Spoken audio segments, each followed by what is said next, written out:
My wife and her father kicked me out of the company I funded. You'll be back begging in a month. My wife slammed the door in my face. I walked away. I never looked back. But 7 years later, my phone lit up -99 missed calls. They were begging me to pick up. The conference room smelled like mahogany and betrayal. I remember that detail because I've replayed this moment in my mind approximately 4,000 times, and each time, that scent hits me first. Expensive wood polish mixed with the faint metallic tang of fear I didn't yet know was my own.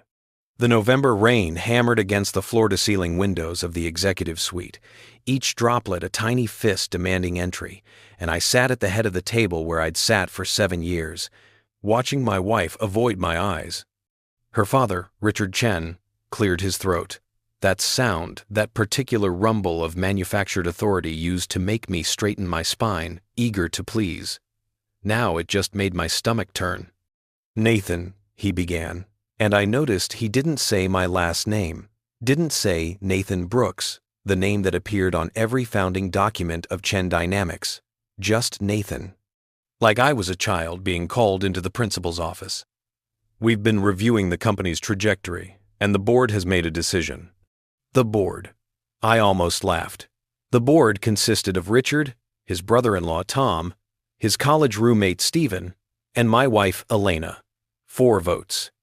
4 people who'd never had to choose between paying rent and eating ramen, who'd never walked into a bank with nothing but a dream and a PowerPoint, who'd never spent 72 hours straight coding until their eyes bled and their fingers cramped.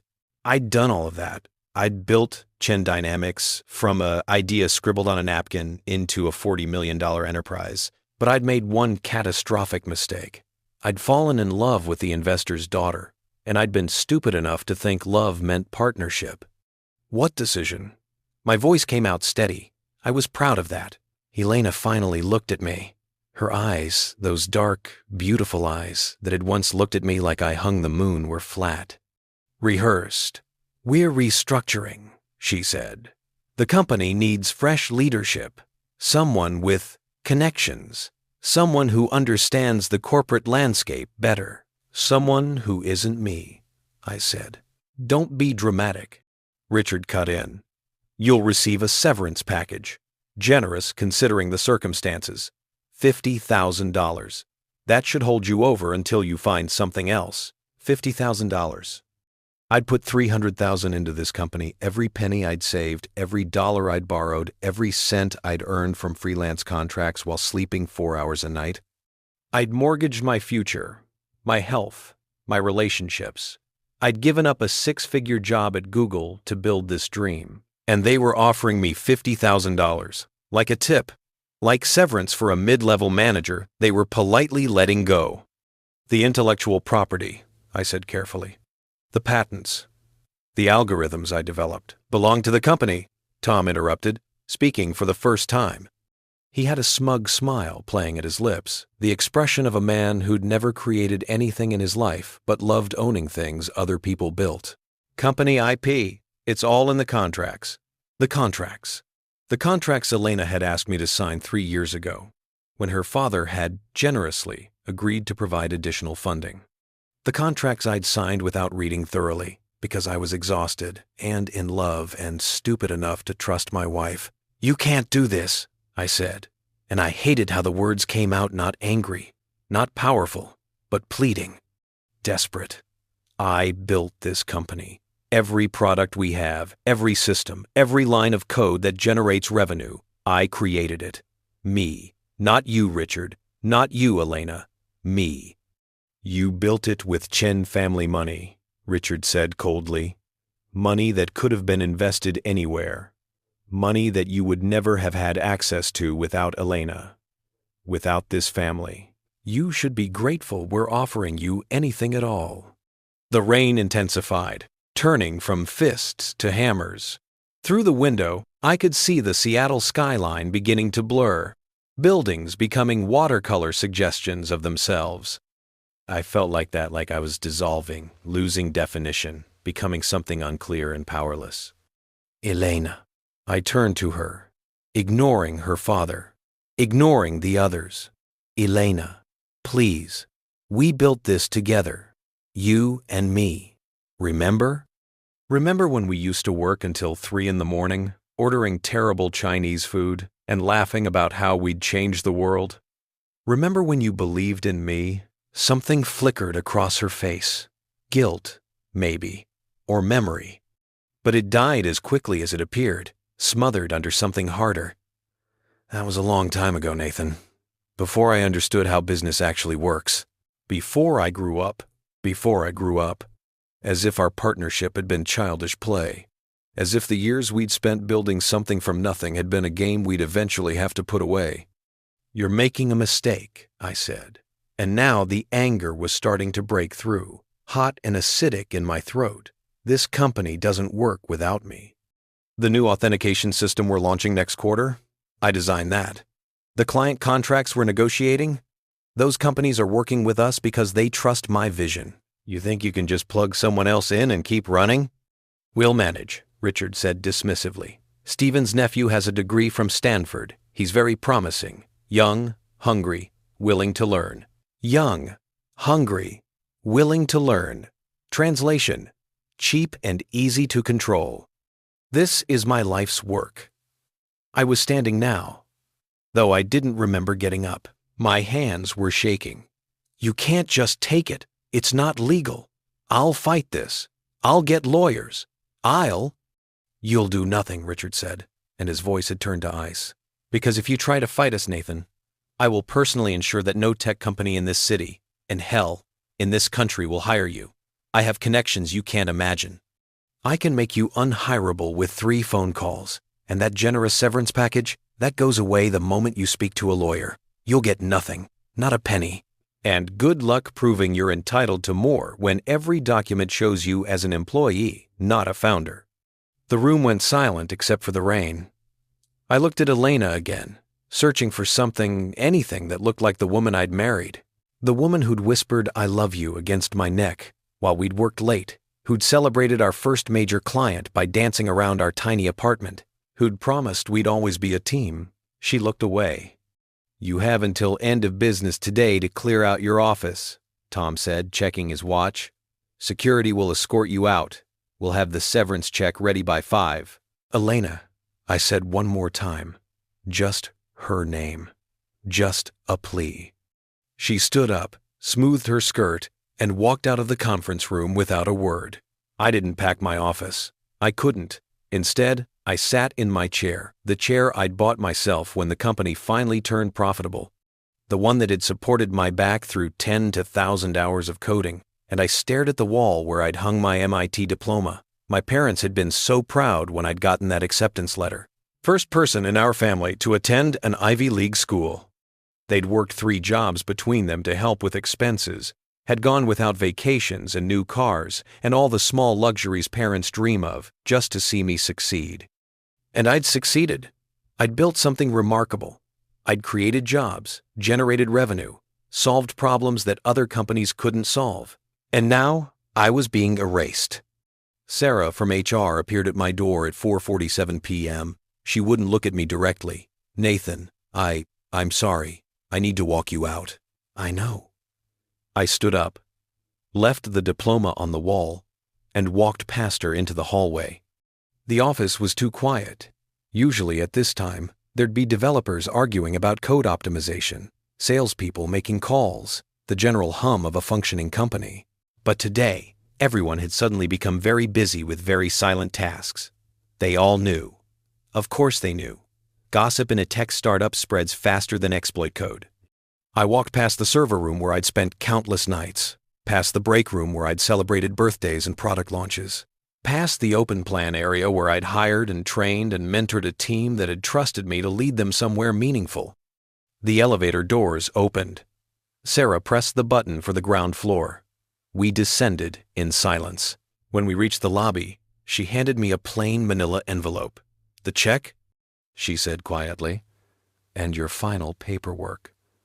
I'm really sorry, Nathan. For what it's worth, we all think this is wrong. But not wrong enough to say anything, I said. Not unkindly. I understood. They had mortgages, families, lives, Richard Chen wasn't someone you crossed if you wanted to stay employed. I pushed through the glass doors into the rain. No umbrella. I'd left it upstairs. Left everything upstairs, really, except the clothes on my back and this envelope full of blood money. My car was in the garage, but I didn't want to go back inside. I started walking instead, letting the rain soak through my suit jacket, my shirt, my skin. The water was cold and clean, and for some reason, that felt appropriate. Like baptism, like drowning, like both at once. I walked for 3 miles before I realized where I was going. Home, the apartment Elena and I had shared for 5 years. The place where we'd built not just a company, but a life, or what I'd thought was a life. When I opened the door, she was waiting in the living room, sitting on our couch, her couch, now, I supposed with a glass of wine in her hand and an expression on her face that I couldn't read. "You need to leave," she said before I could speak. "Elena, we need to talk about this. We're married. We can't just—" "I filed for divorce this morning," she said calmly, as if she were telling me she'd filed our taxes or renewed our car registration. "You'll be served tomorrow. I suggest you get a lawyer, though you probably can't afford one now." The cruelty of that last sentence hit me like a physical blow. This wasn't my wife. My wife had been kind. She'd been thoughtful. She'd been the person who'd held my hand when my mother died, who'd stayed up with me through panic attacks about whether the company would make it, who'd promised that we'd face everything together. This woman was a stranger wearing Elena's face. "Why?" I asked. Just that one word, because I couldn't formulate anything more complex. My brain was full of static and rain and the sound of my own heartbeat, too loud in my ears. "Because I don't need you anymore," she said simply. "I never really did, Nathan. You were useful. You had the ideas, the talent, the desperation to work yourself to death. But now the company's stable. Now we have systems and clients and revenue. We don't need a visionary anymore. We need a manager, someone practical." "Your father's puppet," I said. She shrugged. "Better than your ego." "My ego." I laughed, and it came out broken. "My ego. Elena, I gave you everything. I worked 90-hour weeks so you could take credit for my code in board meetings. I built the product pipeline while you handled marketing that mostly consisted of you having lunch with your father's friends. I turned down opportunities, ignored recruiters, stayed loyal when other companies tried to poach me because I thought we were partners." "We were never partners," she said. "Partners are equals. You were always just the hired help, Nathan. You just didn't realize it." The hired help. 7 years. 7 years of marriage, of building something together, of falling asleep with her name on my lips and waking up ready to create the future she'd promised we'd share. The hired help. "Get out," she said, standing up. "Take whatever you can carry tonight.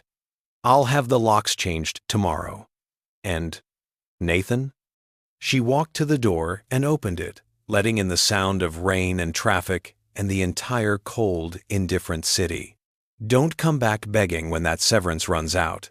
Don't call. Don't text. Don't show up at the office. You're done. We're done. This is over." I should have said something powerful, something devastating, some perfect line that would haunt her, that would make her realize what she was throwing away. Instead, I just nodded, walked to our bedroom, her bedroom, and grabbed a duffel bag. Threw in clothes, toiletries, my laptop, the few things that were definitely mine and couldn't be argued over. The whole process took maybe 10 minutes. When I walked back through the living room, she was on her phone, laughing at something someone had texted. She didn't look up. I stepped out into the rain. She slammed the door behind me, and I heard the deadbolt click. Final, absolute, the sound of an ending. I stood there on the sidewalk, duffel bag in one hand, manila envelope in the other, soaked to the bone, and I realized something. I had nowhere to go. My parents were gone. My friends were mostly work colleagues who'd now be awkwardly distant. I had no home, no job, no company, no wife. I had $50,000 and a city that suddenly felt like it belonged to someone else. So I started walking. Again. Because that's what you do when everything ends. You move forward. even when you don't know where forward leads, because standing still in the rain feels too much like giving up. I walked until I found a cheap motel on the edge of the city, the kind with flickering neon and suspicious stains and rooms that rented by the hour. I paid cash for a week, dropped my bag on a bed that creaked ominously, sat down, and for the first time since the conference room, since the walk, since the rain, I let myself feel it. All of it. The betrayal, the loss, the humiliation, the rage. I didn't cry. That would come later.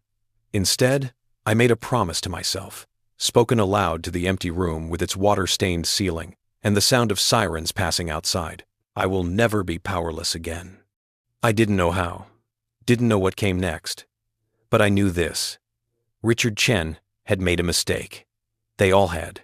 They thought they'd broken me. They'd only set me free.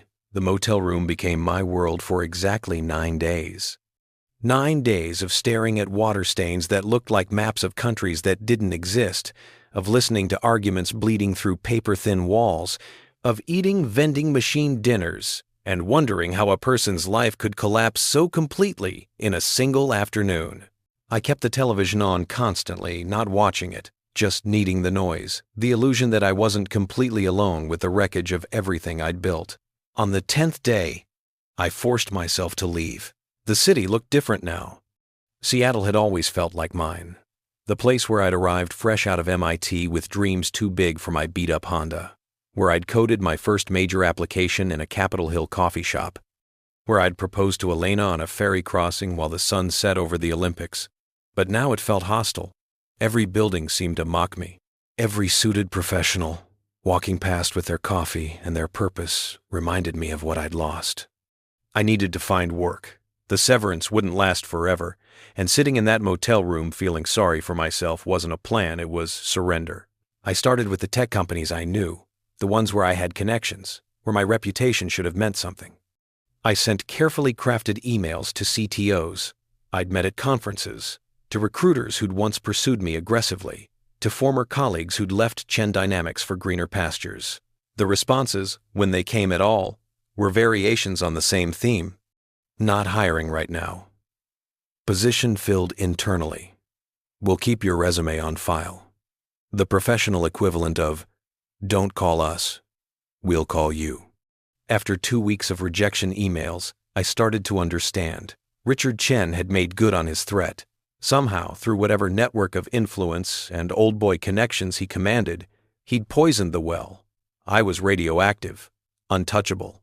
I called Marcus Chen, Richard's younger brother, the one family member who'd always seemed different, who'd actually worked his way up through engineering before transitioning to venture capital. We'd had drinks a few times, talked about building versus buying, about the soul of tech companies.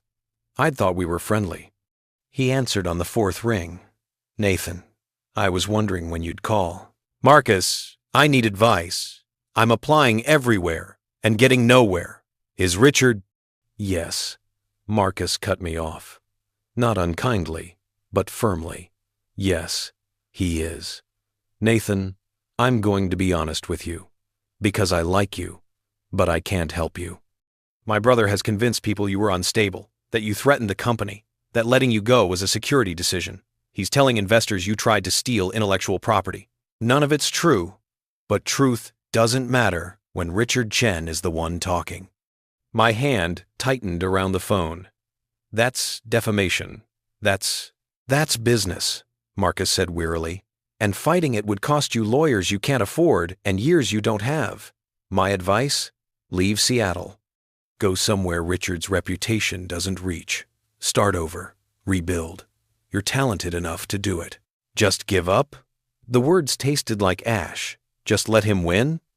I'm saying pick a battle you can survive, Marcus said. Sometimes strategic retreat is the smartest move you can make. I'm sorry, Nathan. I really am. But I have to go. The line went dead. I stood there in the cold November air outside a coffee shop I could barely afford, holding a phone that suddenly felt like a brick, and I realized Marcus was right about one thing. I couldn't stay in Seattle. This city belonged to Richard Chen now. Every interview I landed would end with a quiet phone call, a subtle word in the right ear. I'd never work here again.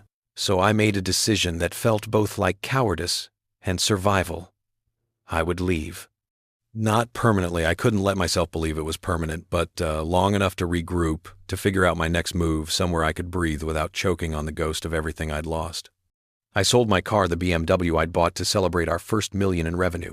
Got $12,000 for it, less than half what I'd paid, but I needed the cash. Canceled my phone plan and got a prepaid burner. Closed my bank accounts and opened new ones at a credit union. Richard's people couldn't track. I was disappearing myself, erasing Nathan Brooks, the tech founder, and becoming Nathan Brooks, the nobody. It felt like dying. 3 weeks after the conference room, I bought a bus ticket to Portland. Not because Portland was special, but because it was close enough to be practical and far enough to be different. Because I'd never built anything there, so there was nothing to haunt me. Because I could afford the ticket. The bus left at 6 in the morning. I was the only passenger in the back, which suited me fine. I watched Seattle fade in the rear window, the skyline, the Space Needle, the tech campuses where I'd once networked and dreamed. I watched it all disappear into the fog, and I made myself a promise. I would come back. Someday. Somehow. When I was ready. When I could look Richard Chen in the eye as an equal. Portland was rain and coffee shops and people with creative haircuts discussing art projects I didn't understand. I found a cheap studio apartment in Southeast, the kind of place where the heat barely worked and the neighbors played music at all hours. It cost $800 a month, a fortune, given my situation. But I needed an address, needed some semblance of stability.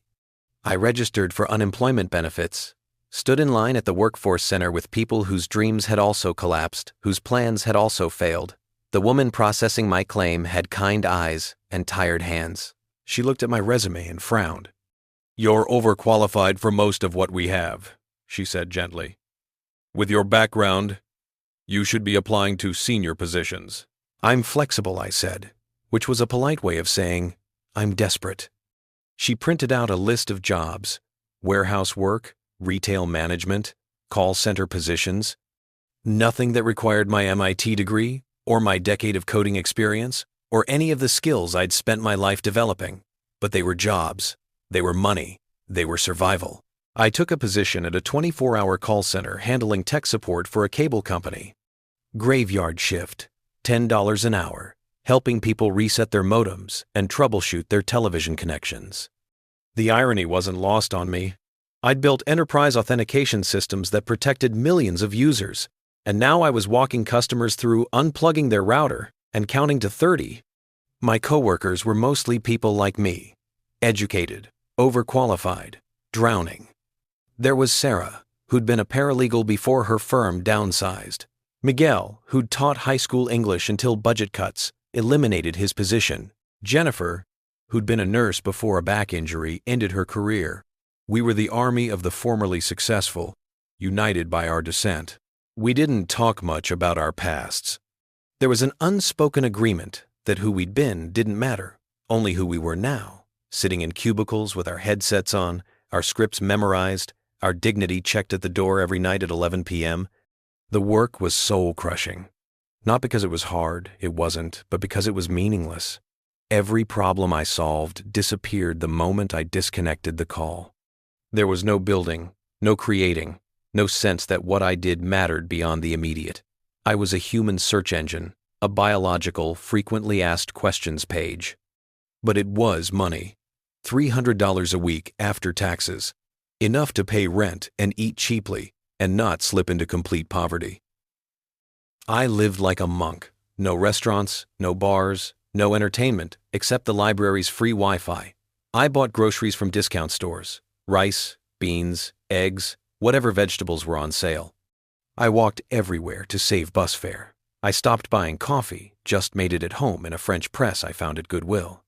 At night, after my shift, I'd come home to my studio apartment and code. Not for money. I had no clients, no projects, no prospects, but because I couldn't not code. It was the only thing that still made sense, the only language I still spoke fluently. I built things nobody would ever use. A better email client, A task management system? A weather app that predicted rain patterns using machine learning? I built, because building was who I was, even if nobody cared anymore. 2 months in Portland, and Elena's divorce papers arrived. I'd been expecting them, but the reality still hit like a sucker punch. Page after page of legal language describing the dissolution of our marriage, the division of assets. She wanted everything, of course. The apartment, the furniture, the savings we'd accumulated. Her lawyers argued that since the company had been founded with Chen family money, and since she was a Chen, she was entitled to the marital assets. I couldn't afford a lawyer to fight it. I signed everything. Let her have it all, the bed we'd made love in, the couch where we'd planned our future, the dishes we'd received as wedding gifts. They were just things. And things, I was learning, didn't matter nearly as much as I'd once believed. The only clause I fought was the non-disclosure agreement they'd buried in the paperwork. They wanted me to sign away my right to talk about the company, about our marriage, about anything related to the Chen family. They wanted to buy my silence. I refused, called the lawyer collect from a payphone, because I'd downgraded my phone plan to save money, and told him I'd sign everything else, but not that, not my voice, not my truth. They pushed back, threatened to hold up the divorce, to drag it out for years, said if I didn't sign, they'd come after me, for imaginary debts, for breach of contract. I still refused. Finally, they agreed. No NDA. I could talk if I wanted to, not that anyone would listen, not that I had any platform or audience. But the principle mattered. They could take my company, my money, my wife. They couldn't take my story. The divorce finalized on a Tuesday in January, 3 months after the conference room. I was officially single, officially broke, officially irrelevant. I should have felt devastated. Instead, I felt oddly free. Spring came slowly to Portland. Gray rain giving way to gray drizzle. Winter's darkness, loosening its grip, one grudging day at a time. I kept working the call center, kept coding at night, kept living my small, quiet life. But something was shifting inside me. The raw grief was hardening into something else, something colder and more patient. I started studying Richard Chen, really studying him. His business history, his investments, his network. I used the library computers, couldn't risk searches for my own IP, and I built a profile. I mapped his connections, his partnerships, his vulnerabilities. Chen Dynamics was growing, according to the trade publications. They'd launched the authentication system I designed, rebranded it, but it was my code, my architecture. They were getting acquisition interest from larger companies. Richard was positioning the business for a major exit, a sale that would net him tens of millions. All built on my work, all profiting from my ideas. I should have been angry. I was past anger. I was in that cold, clear space beyond rage, where you stop feeling and start planning. I created a new email account, anonymous, untraceable, started reaching out to former colleagues at Chen Dynamics, the ones who'd seemed sympathetic during my forced exit. I didn't ask for much. Just small things, updates on projects, gossip about management decisions, casual information that might be useful someday. Some ignored me, but a few responded. Miguel Rodriguez, a junior developer I'd mentored, started sending me code snippets. Nothing classified, just examples of the current architecture. Sarah Chen, no relation to Richard who worked in HR, occasionally mentioned upcoming hires or departures. I wasn't planning anything specific. Not yet. I was just gathering information, building a picture, staying connected to the company that should have been mine. At the call center, I started paying more attention. The company we supported, a mid-sized cable provider called Northwest Digital, had terrible security infrastructure. Their systems were outdated, their authentication protocols were laughable, their data protection was practically non-existent.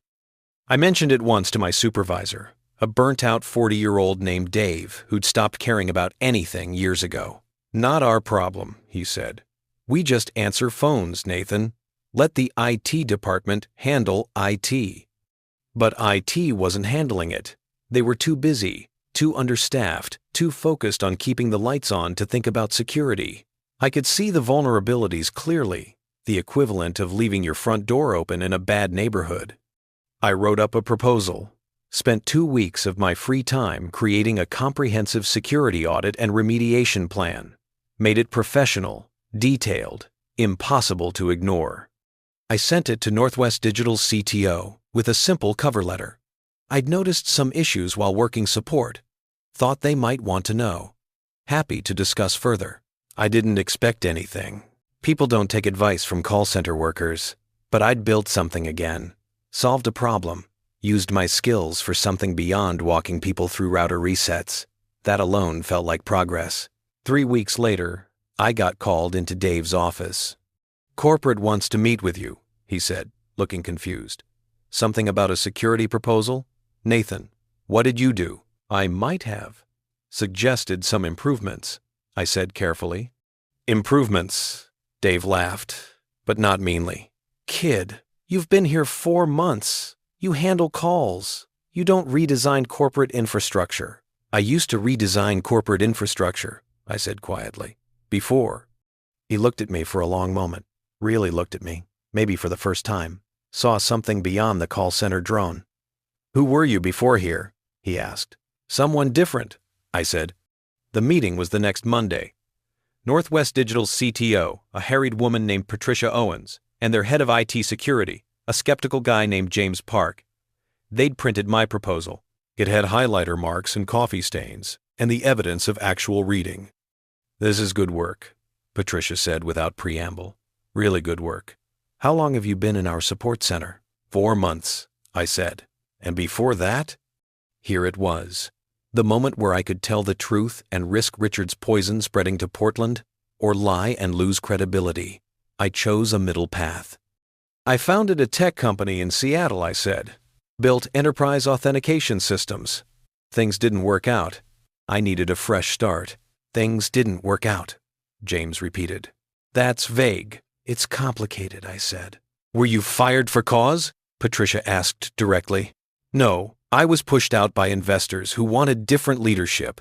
No criminal issues, no ethical violations, just politics." They exchanged glances. Patricia pulled out her phone, typed something, probably checking me out, seeing what came up. I'd Googled myself recently, there wasn't much. Richard had been thorough about scrubbing my name from Chen Dynamics materials. "Your proposal would cost about $200,000 to implement," James said. "That's a significant investment. How do we know it's necessary?" I'd anticipated this. Pulled out my laptop, the one I'd saved from the apartment, my last connection to who I'd been, and opened a file. "I mapped your current vulnerabilities. With your permission, I can demonstrate how easily someone could access your customer database." "You hacked us?" James's voice went sharp. "I mapped theoretical entry points using publicly available information," I corrected. "I didn't access anything, but I could show you how someone with malicious intent could. Should take about 10 minutes. Patricia and James looked at each other. She nodded. I spent the next 15 minutes walking them through their security holes. Showed them how their authentication system could be bypassed, how their customer data could be exfiltrated, how their entire infrastructure could be compromised by anyone with moderate skills and bad intentions. When I finished, the room was very quiet. "Jesus Christ," Patricia said finally. "James, why didn't we know about this?" "We've been focused on keeping systems running," James said defensively. "Security audits are expensive, and we haven't had budget." "Budget we'll have to find," Patricia interrupted. She turned to me. "Nathan Brooks, right? I want to hire you, not for the call center, as a security consultant. Contract basis, flexible hours. You fix this mess, and we'll pay you consulting rates. Interested? Consulting rates, real money, purpose, a chance to use my skills for something that mattered." "Yes," I said. "Absolutely yes." "Good. I'll have HR draw up a contract. You can start next week. And Nathan?" She smiled, and it was the first genuine smile anyone had directed at me in months. "Thank you for giving a damn. Most people wouldn't have bothered." I walked out of that office feeling something I hadn't felt since the conference room, since Elena's door slamming, since the motel and the bus and the endless gray of survival. I felt like myself again. Not the same self, I'd never be that naive again, that trusting, but a new version, Scarred, wiser, harder. A version that understood you don't stay down just because someone knocks you over. You get up, you adapt, you build something new from the wreckage. And someday, when you're ready, you show them exactly what they threw away. The consulting contract with Northwest Digital changed everything. Not immediately. Nothing in real life works like movie montages where success arrives in a 3-minute sequence backed by inspiring music. But slowly, incrementally, like watching ice melt or watching a seed become a plant, my life began to transform from survival mode into something that resembled actual living. The money helped, obviously. Northwest Digital paid me $75 an hour, and Patricia Owens had authorized up to 30 hours per week for the security overhaul. That was $9,000 a month before taxes, more money than I'd seen since the severance ran out, more money than the call center would pay me in half a year. I gave notice at the call center. Dave actually looked disappointed. "You're one of the good ones," he said, on my last night, the graveyard shift winding down as dawn crept through the fluorescent-lit hell of our cubicle farm. "Most people here are just waiting to die. You were actually going somewhere. I'm glad you made it out." "Thanks, Dave," I said, and I meant it. The call center had been purgatory, but it had also been humbling in ways I'd needed. It had taught me that dignity wasn't something you derived from your job title or your salary. It was something you chose to maintain regardless of circumstances. I'd met people there who'd lost more than I had and complained less. People who showed up every night, put on their headsets, helped customers with infinite patience, and never once acted like the world owed them something better. They'd reminded me that suffering wasn't unique, that everyone was fighting battles I couldn't see. I quit with gratitude for the lesson, even if I was relieved to leave the lesson behind. The security project consumed me in the best possible way. I'd forgotten what it felt like to be genuinely challenged, to work on problems that required everything I had, not just technical skills, but strategic thinking, communication, the ability to convince people to care about threats they couldn't see. Patricia gave me an office. Not a cubicle, an actual office with a door and a window that overlooked a parking lot, but still my own space. A place where I could spread out code printouts and network diagrams, and think without someone listening to hold music bleeding through the walls. James Park was skeptical at first, viewing me as an interloper, a call center worker who'd gotten lucky with one good memo. But I won him over through the oldest method in tech. I made his life easier. I didn't come in trying to prove I was smarter. I came in asking questions, learning their systems, understanding their constraints before proposing solutions. "You're different than most consultants," James admitted after the first month, during one of our increasingly frequent working lunches. "Usually they come in, tell us we're doing everything wrong, propose some impossible solution that requires gutting our entire infrastructure, then leave us to deal with the mess. You actually give a shit about implementation." "I used to run a company," I said. "I remember what it's like when consultants hand you a perfect theoretical solution that's completely impractical. I'm not interested in perfect. I'm interested in what works." He nodded, chewing his sandwich. "What happened? With your company?" I'd been waiting for this question. In a month of working closely together, James had been respectful enough not to pry, but curiosity was natural. I'd prepared a version of the truth, not the whole bleeding wound of it, but enough to be honest. "Investor politics," I said. "I built the company, but the money came from a family with their own ideas about leadership. Eventually, they decided they didn't need me anymore, pushed me out, took everything I'd created." "That's legal? If you're stupid enough to sign the wrong contracts, yeah." I took a drink of coffee, letting the bitterness wash through me, both the coffee and the memory. I was young, in love with the investor's daughter, thought partnership meant something. Learned that lesson the expensive way. "Damn," James said quietly. "I'm sorry, man. That's brutal." It was, I agreed. But it taught me things I needed to learn. About trust. About protecting yourself.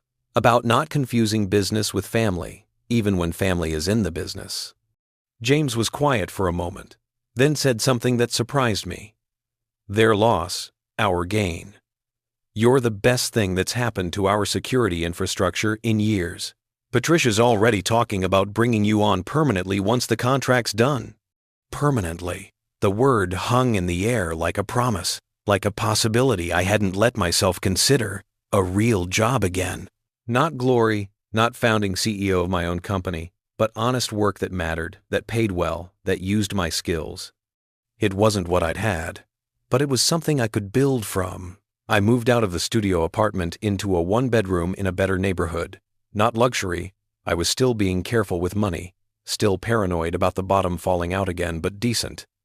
A place with heat that worked consistently, neighbors who didn't blast music at 3 a.m., a kitchen where I could actually cook.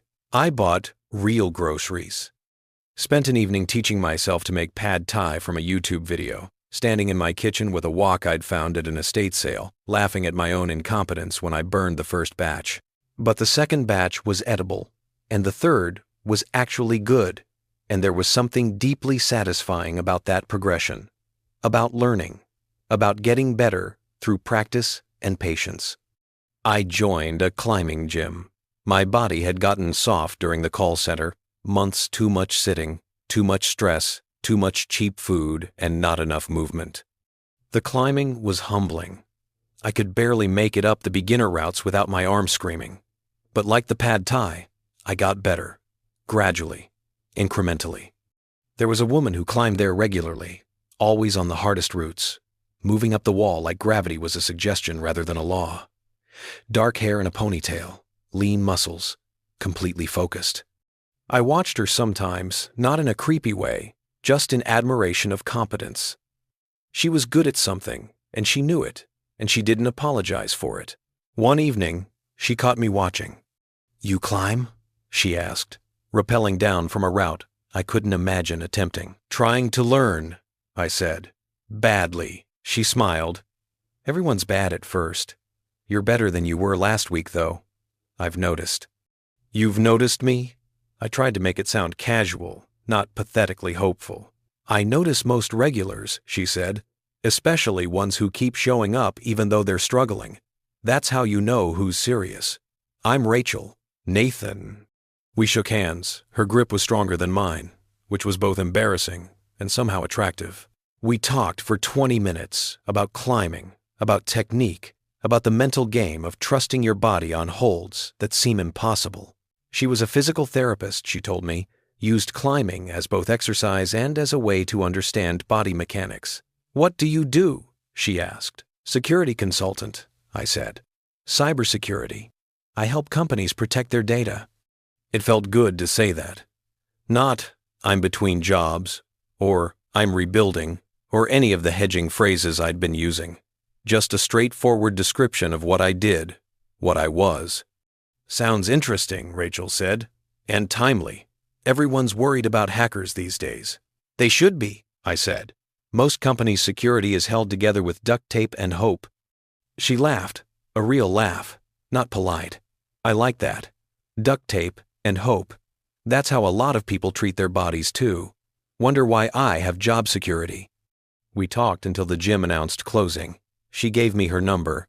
"If you want climbing tips," she said, but her smile suggested she wouldn't mind if I wanted other things too. I saved her number. Didn't text immediately. I wasn't ready for that yet. Wasn't sure I remembered how to be someone worth dating. But having it felt good. Like a possibility. Like evidence that I was becoming someone who could have possibilities again.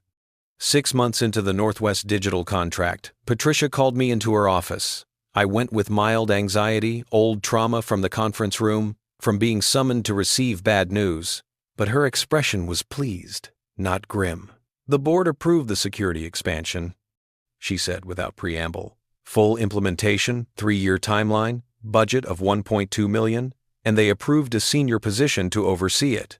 Director of Security Architecture. Salary starts at $140, full benefits, equity options. I want you to take it. $140,000. A real position. Director level." 6 months ago, I'd been answering tech support calls for $10 an hour. Now, I was being offered a directorship at a mid-sized company, leading a team, building something important. "I accept," I said, trying to keep my voice steady, professional, trying not to let Patricia see how much this meant, how it felt like resurrection. "Good," Patricia said, and her smile was genuine. "You've earned it, Nathan." The work you've done here has been exceptional. More than that, you've changed how we think about security. The board noticed. I noticed. Welcome to the leadership team. We shook hands. Her grip was firm, professional, the grip of equals. I walked out of her office, went to my car, sat in the driver's seat, and let myself feel it. All of it. The relief, the validation, the sense that maybe I was going to be okay, that the fall hadn't been permanent, that I could rebuild. I pulled out my phone and did something I hadn't done in months. I looked up Chen Dynamics. They were thriving, according to TechCrunch, had just closed a Series B funding round at an $80 million valuation. Richard Chen was quoted in the article talking about their innovative authentication solutions and their talented team. No mention of me, of course. No acknowledgement that every line of code generating their revenue had come from my mind, my hands, my sleepless nights. I should have felt angry. Instead, I felt nothing. Or not nothing, exactly, but something distant and analytical. They were succeeding with my work. Fine. I was succeeding with my own work now. Different work. Smaller scale, but mine. I wasn't ready to confront them yet. Wasn't ready for that fight. But I also wasn't hiding anymore. Wasn't pretending I didn't exist. I was building myself back, brick by brick, skill by skill. And someday, when the time was right, when I was strong enough, well, we'd see. I took Rachel to dinner 3 weeks after Patricia's offer, after my first paycheck cleared and I could afford somewhere nice without anxiety. Not fancy, I wasn't trying to impress her with money. I was still nervous about having but a good Vietnamese restaurant where the pho was authentic and the spring rolls were made to order. "So you got promoted," she said, over Vietnamese coffee, that perfect blend of sweet and bitter. "You seem different. Less. Hunted." "Hunted?" I raised an eyebrow. "Yeah. When I first saw you at the gym, you looked like someone expecting the floor to drop out from under you any second. Like you were waiting for the next bad thing." She stirred her coffee, thoughtful. "You look more solid now. Present. I was pretty lost when I got to Portland." I admitted. Bad divorce. Lost my company. Basically started over with nothing. The last year has been about figuring out how to be a person again. "Bad divorce is redundant," Rachel said dryly. "All divorces are bad. Otherwise, you'd still be married." I laughed. "Fair point. Mine was particularly bad, though. My ex and her father stole my company out from under me. Literally pushed me out of the business I'd founded, took all the IP, left me with almost nothing." "That's not a divorce, that's a heist," Rachel said, and her voice had gone sharp with indignation. "How is that legal?" "Contracts. I signed agreements when I was naive and in love and thought partnership meant forever. Learned that lesson. I took a drink of my own coffee, but I'm past it now, or past enough to function anyway. Building something new." "Good," Rachel said firmly. "That's the right response. Not revenge that just keeps you tied to them. Building something better. Moving forward. Revenge." The word hung between us. I didn't correct her, didn't tell her that revenge wasn't off the table, just postponed. She wouldn't understand. Nobody would understand unless they'd sat in that conference room, watched their wife's eyes go flat, heard their father-in-law casually threaten to destroy them, but I let it go. This was a date, not therapy. Rachel deserved better than my baggage. We talked about other things. Her work, she specialized in sports injuries, worked with college athletes and weekend warriors alike. My work, the satisfaction of securing systems, of protecting data, of building digital walls that kept the bad guys out. We talked about climbing, about Portland, about the 1,000 small things that make up a life. At the end of the night, standing outside her apartment building in the soft Portland drizzle, she kissed me. Gentle at first, then deeper. When we broke apart, she was smiling. "I like you, Nathan Brooks," she said. "Complicated past and all. Want to do this again?" "Yeah," I said. "I really do." I drove home feeling lighter than I had in a year. Rachel wasn't, Elena wasn't, polished and strategic and coldly ambitious. She was warm and direct and seemed to actually like me for who I was, not what I could build for her family. Maybe that was exactly what I needed. The director position came with a team. 4 people initially, James as my second in command, 2 junior developers, and a network specialist, Patricia, brought in from another department. We had a budget, a mandate, and actual support from leadership. I built the team carefully, learning from my Chen Dynamics mistakes. I documented everything, made sure contracts were clear, equity was fair, credit was shared. I treated people like partners, not resources, asked for their input, respected their expertise, built consensus rather than dictating solutions. It worked. Within 3 months, we'd implemented the first phase of the security overhaul. Within 6 months, we'd prevented 2 serious intrusion attempts, attacks that would have cost the company millions in data breach penalties and reputation damage. Patricia promoted me again. VP of Security and Infrastructure. Salary bump to $170, plus significant equity. A seat at the executive table. I was 33 years old, 2 years removed from sitting in a motel room wondering if I'd ever matter again, and now I was a vice president at a company doing $200 million in annual revenue. It wasn't Chen Dynamics. Wasn't the dream I'd built with Elena when we were young and stupid and thought love conquered all. But it was real. It was earned. It was mine in a way Chen Dynamics had never really been mine, because Northwest Digital valued me, credited me, treated me like the professional I was. I bought a house. Small, 2-bedroom, needed some work, but mine. Not renting, not temporary. A place I could paint and modify and improve. A place with a mortgage that meant I planned to stay, to put down roots, to build a life in Portland. Rachel helped me paint the living room on a Saturday, wearing paint-splattered overalls and making fun of my complete inability to cut a clean edge along the ceiling. We ordered pizza, drank beer, slept on an air mattress because I hadn't bought furniture yet. It was perfect. In its imperfection. "You're doing good, you know," she said in the dark, her head on my chest, her breathing starting to slow toward sleep. "Building a life, moving forward. I'm proud of you." "Thanks," I said, and I meant it. I was proud of me too. Proud that I'd survived, proud that I'd rebuilt, proud that I hadn't let Richard and Elena break me permanently. But lying there in my new house, with a woman I was maybe falling for, with a career that mattered and a future that looked bright, I couldn't help thinking about Seattle, about Chen Dynamics, about the company built on my ideas, profiting from my code, operating as if I'd never existed. I wasn't obsessing anymore, wasn't spending my nights plotting elaborate revenge schemes. But I also hadn't forgotten, hadn't forgiven. I was just waiting. Building myself into someone strong enough, successful enough, positioned well enough to make it matter when I finally turned around and looked back at what they'd taken. Patience, I'd learned, wasn't the same as surrender. Sometimes it was just smart strategy, and I was getting very good at strategy. 3 years in Portland, and I'd become someone I barely recognized from my motel room days. VP of Security and Infrastructure at Northwest Digital, leading a team of 23 talented people who actually respected me. Homeowner. Relationship with Rachel that had progressed from casual to serious to, we should probably talk about moving in together. A life that looked, from the outside, like success. Like I'd not just recovered from the fall but had landed somewhere better. Most days, I believed it myself.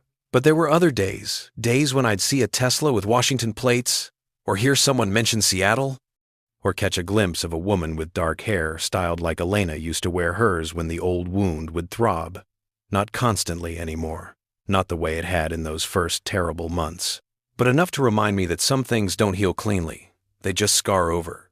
I'd stopped actively tracking Chen Dynamics about a year ago, stopped checking their press releases, stopped monitoring their funding rounds, stopped torturing myself with evidence of their success. It was Rachel who'd finally called me on it, who'd caught me late one night scrolling through their LinkedIn updates and asked, very gently, whether I was building a future or mourning a past. "Both, maybe," I'd admitted. "That doesn't work, Nathan," she'd said, sitting down next to me on the couch, closing my laptop with deliberate finality. You can't build something new while you're still holding on to something old. You have to let it go. Not for them, for you. She was right. I knew she was right. So I'd stopped checking, stopped following, stopped letting Richard Chen and Elena live rent-free in my head. But I'd never deleted the folder. The folder on my encrypted backup drive, labeled Chen Dynamics Archive. 6 years of documentation, emails, code repositories, product specifications, financial projections, meeting notes. Everything I'd created or contributed to during my time there. I'd downloaded it all the week before they'd pushed me out, some instinct telling me to preserve evidence of what I'd built. I'd told myself it was just backup, just insurance, just smart data management. But we both knew what it really was, a loaded gun, carefully maintained, waiting in a drawer I pretended not to think about. The call came on a Tuesday in March, 3 years and 4 months after I'd left Seattle. I was in a budget meeting, the tedious but necessary kind, where executives argue about whether we need 4 new servers or can make do with 3 when my phone buzzed. I glanced at it reflexively, ready to ignore whatever it was. The name on the screen made my hand freeze. Miguel Rodriguez. Miguel, my former protege at Chen Dynamics, the junior developer I'd mentored, who'd sent me occasional updates in those early Portland days before I'd asked everyone to stop, before I'd tried to move on. I hadn't heard from him in over a year. I excused myself from the meeting. Patricia shot me a curious look but nodded and stepped into the hallway. Miguel? Nathan. His voice was stressed, speaking quickly. I know you said not to contact you anymore, and I'm sorry, but I didn't know who else to call. I need advice. Off the record. My stomach tightened. What's wrong? I think Chen Dynamics is doing something illegal, or unethical at minimum, and I have proof, but I don't know what to do with it. If I go public, I'm blackballed from tech. If I stay quiet, I'm complicit. I'm kind of freaking out here. I found an empty conference room, closed the door. Slow down. Tell me what you found. Miguel took a breath. Remember that authentication system you designed? The one they've been selling as their flagship product? Of course. How could I forget? It had been my masterwork, an elegant solution to multi-factor authentication that balanced security with user experience. I'd spent 2 years developing it. They're selling it to a government contractor, defense applications. But they modified it without proper security audit. I was asked to review the code for the demo, and Nathan, it's full of vulnerabilities, deliberate backdoors. The client has no idea they're buying a system with intentional security holes. My mind went very cold, very focused. Backdoors. You're certain? Absolutely certain. And when I tried to raise concerns with James Chen, Richard's nephew, the Stanford graduate who'd replaced me, he told me to keep quiet. Said it was strategic architecture for law enforcement access. But Nathan, this isn't legal warrant-based access. These are hidden exploits that anyone could find if they knew where to look. Any foreign intelligence service, any hacker, anyone. It's criminal negligence at best, fraud at worst. I leaned against the conference room wall, processing. Richard Chen was selling compromised security software to defense contractors. Using my architecture, my reputation, because surely the system was still marketed based on the innovation I'd created to peddle fundamentally broken technology. It wasn't just unethical, it was dangerous. It was exactly the kind of thing that got people killed when systems failed in the field. Do you have documentation? I asked. Screenshots, code samples, email chains where I raised concerns and was told to drop it. Miguel paused. Nathan, I know what they did to you. I was there. I saw how they pushed you out and took credit for your work. Part of me wants to blow this wide open just to watch them burn. But I also have a career, and student loans, and— Don't do anything yet, I interrupted. Send me everything you have, encrypted. Do you know how to use PGP? Yes. Good. Send it to my personal email. I'll look it over, tell you what I think. Maybe there's a way to handle this that protects you and does the right thing. Thank you. The relief in Miguel's voice was palpable. I'm sorry to drag you back into this. I know you've moved on. Had I? Had I really moved on? Or had I just been waiting for exactly this, a reason to look back at Seattle that wasn't about my wounded pride or broken marriage, but about something that actually mattered? Send me the files, I said. We'll figure it out. The documentation arrived 2 hours later. I waited until I got home, couldn't risk reviewing this on company servers, even though Northwest Digital's security was my own design, and opened the encrypted archive on my personal laptop. Miguel hadn't been exaggerating. If anything, he'd understated the problem. The authentication system I'd designed had been elegant, specifically because it was secure. Every design decision I'd made had prioritized protection over convenience, had assumed that any system would eventually face sophisticated attacks. I'd built it to be bulletproof. What Chen Dynamics had done was drill holes in the bulletproof glass. Backdoors masquerading as administrative access, encryption keys stored in predictable locations, authentication tokens that could be forged if you understood the underlying architecture, which anyone with access to the source code would. They'd taken my secure system and systematically weakened it, all while maintaining the marketing language about military-grade security and NSA-approved encryption standards. It was fraud. Clear, documented, prosecutable fraud. And they were selling it to defense contractors who would use it to protect classified information, strategic communications, operational security for military personnel in hostile environments.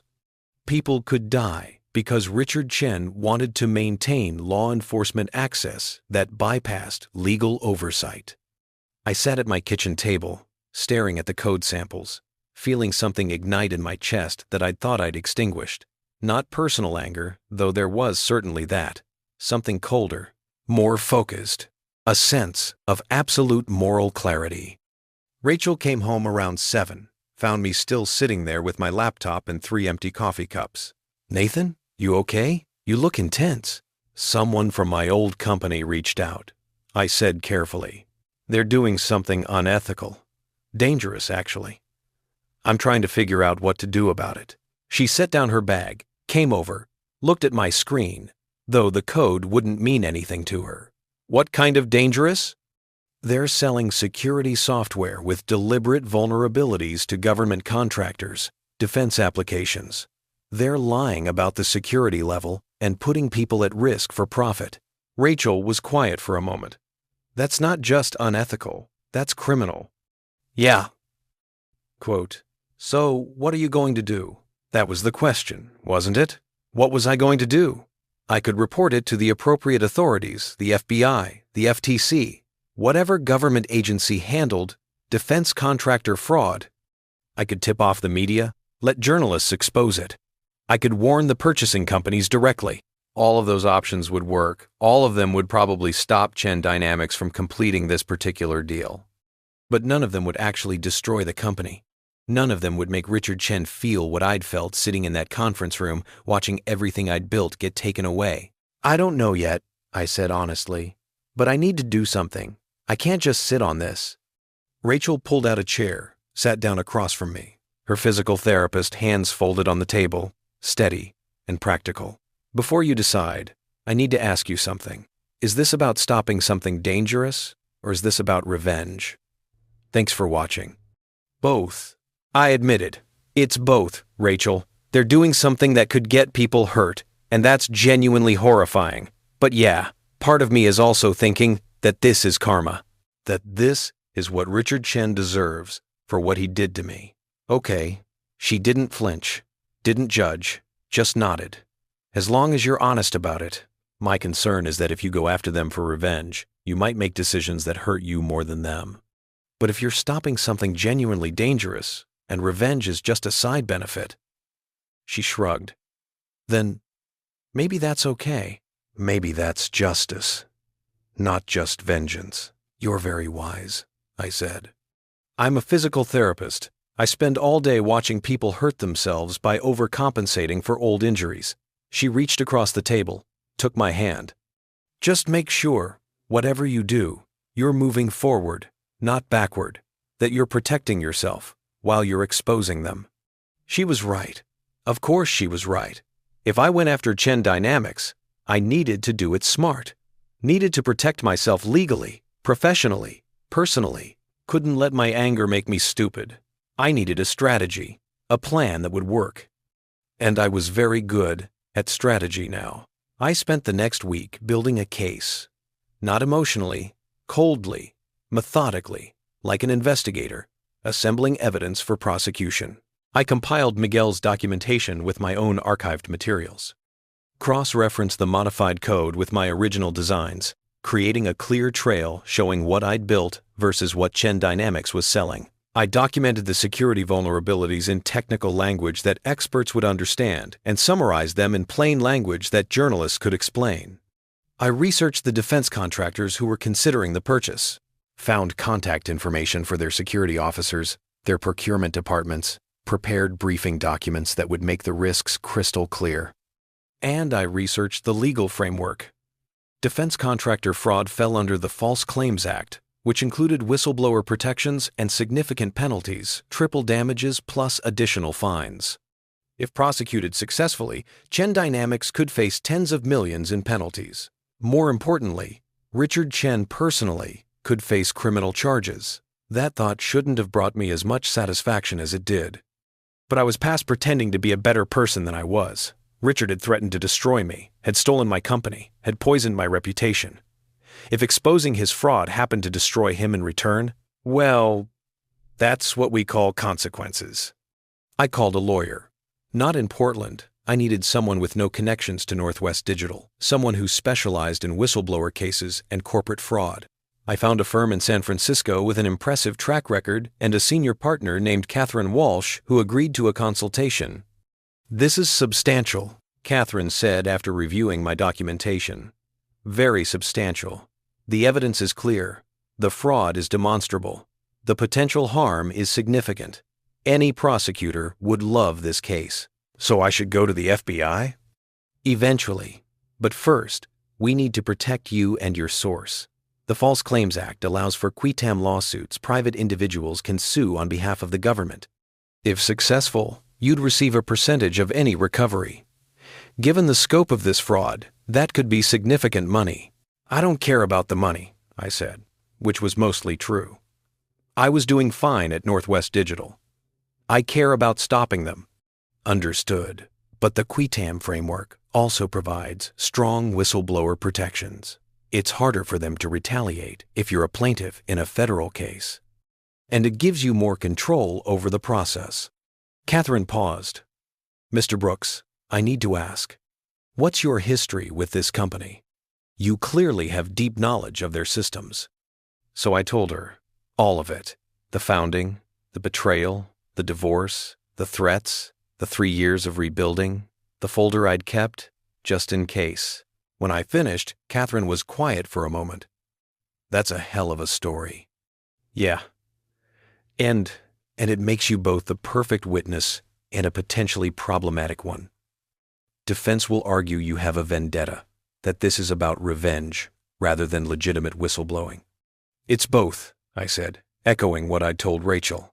"But the fraud is real. The danger is real. My motives don't change that." "No, they don't," Catherine agreed. "But they'll make the case messier. You need to be prepared for your entire history with Chen Dynamics to become public. Your marriage, the divorce, everything. They'll try to paint you as a disgruntled ex-employee with an axe to grind." "Let them," I said, and I surprised myself with how calm I felt. "I'm not hiding anymore. If my history with them is the price of stopping this fraud, I'll pay it." Catherine smiled. It wasn't a warm smile, it was the smile of a lawyer who'd just been handed a case she knew she could win. "Then let's proceed. I'll draft the complaint. We'll file under seal, which means Chen Dynamics won't know about it until the government decides whether to intervene. That gives you some time before this becomes public." "How much time?" 6 months, typically. Maybe longer. The government will need to investigate, decide if they want to join the case. She closed her laptop. "Mr. Brooks, one more thing. Once we file this, there's no going back. Your relationship with Chen Dynamics Whatever complicated feelings you have about your ex-wife and her father, all of that gets subordinated to the legal process. You become a whistleblower, which is both powerful and limiting. You can't control how this unfolds. I understand. Do you? Because I've seen cases like this consume people, become their entire identity. You have a good life here in Portland, a good job, a relationship. Are you willing to risk that for this? Was I? That was the real question underneath everything else. Was justice or revenge or whatever hybrid of the two this was worth potentially destabilizing the life I'd rebuilt?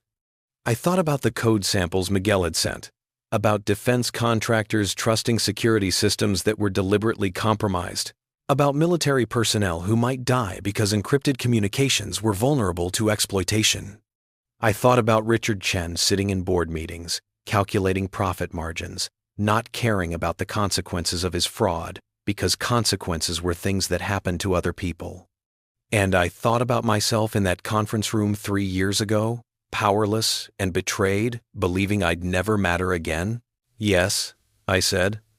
I'm willing to risk it. Catherine Walsh filed the qui tam complaint in federal court under seal 3 weeks later.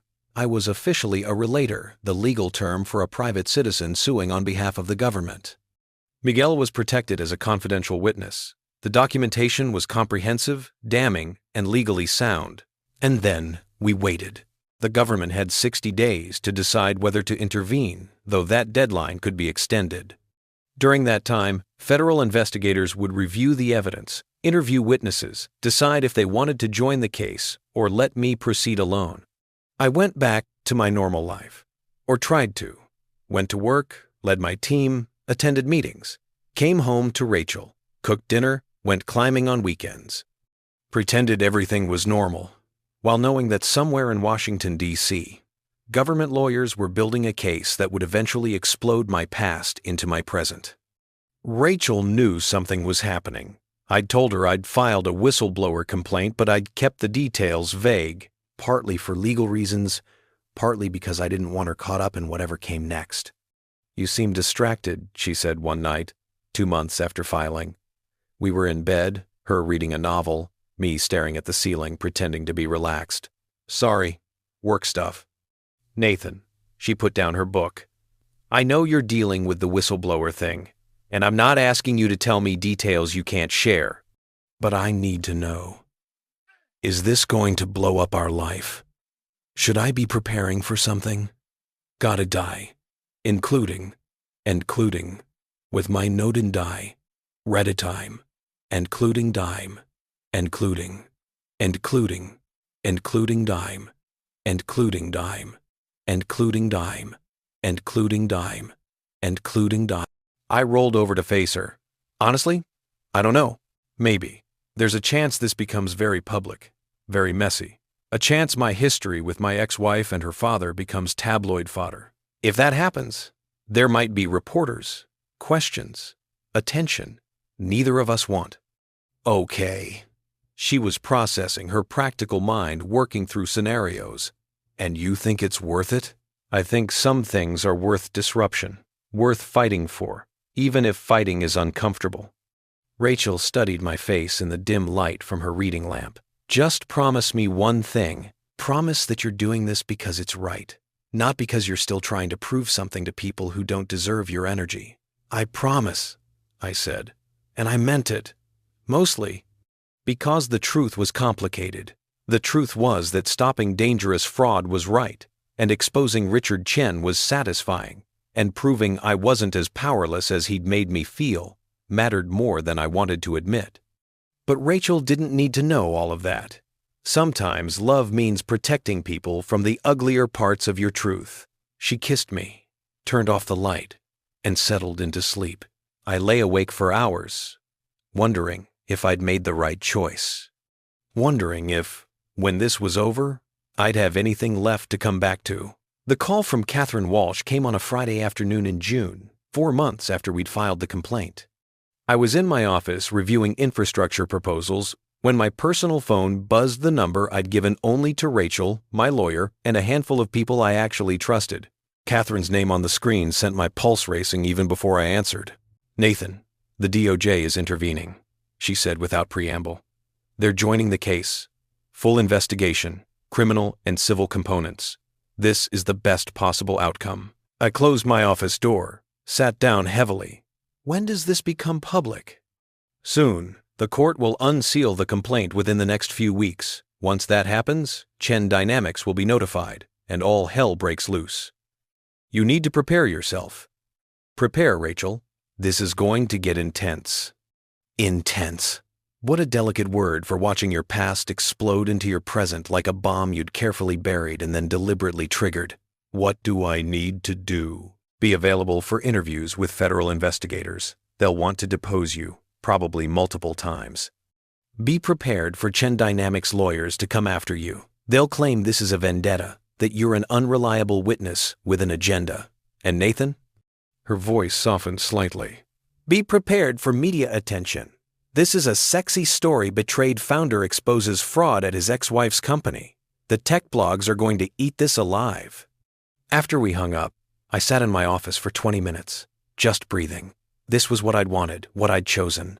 But wanting something and experiencing it are different animals entirely. I needed to tell Patricia before this went public, needed to tell Rachel properly, with all the details I'd been protecting her from, needed to prepare for my carefully rebuilt life to become very complicated very quickly. But first, I allowed myself a moment of pure, uncomplicated satisfaction.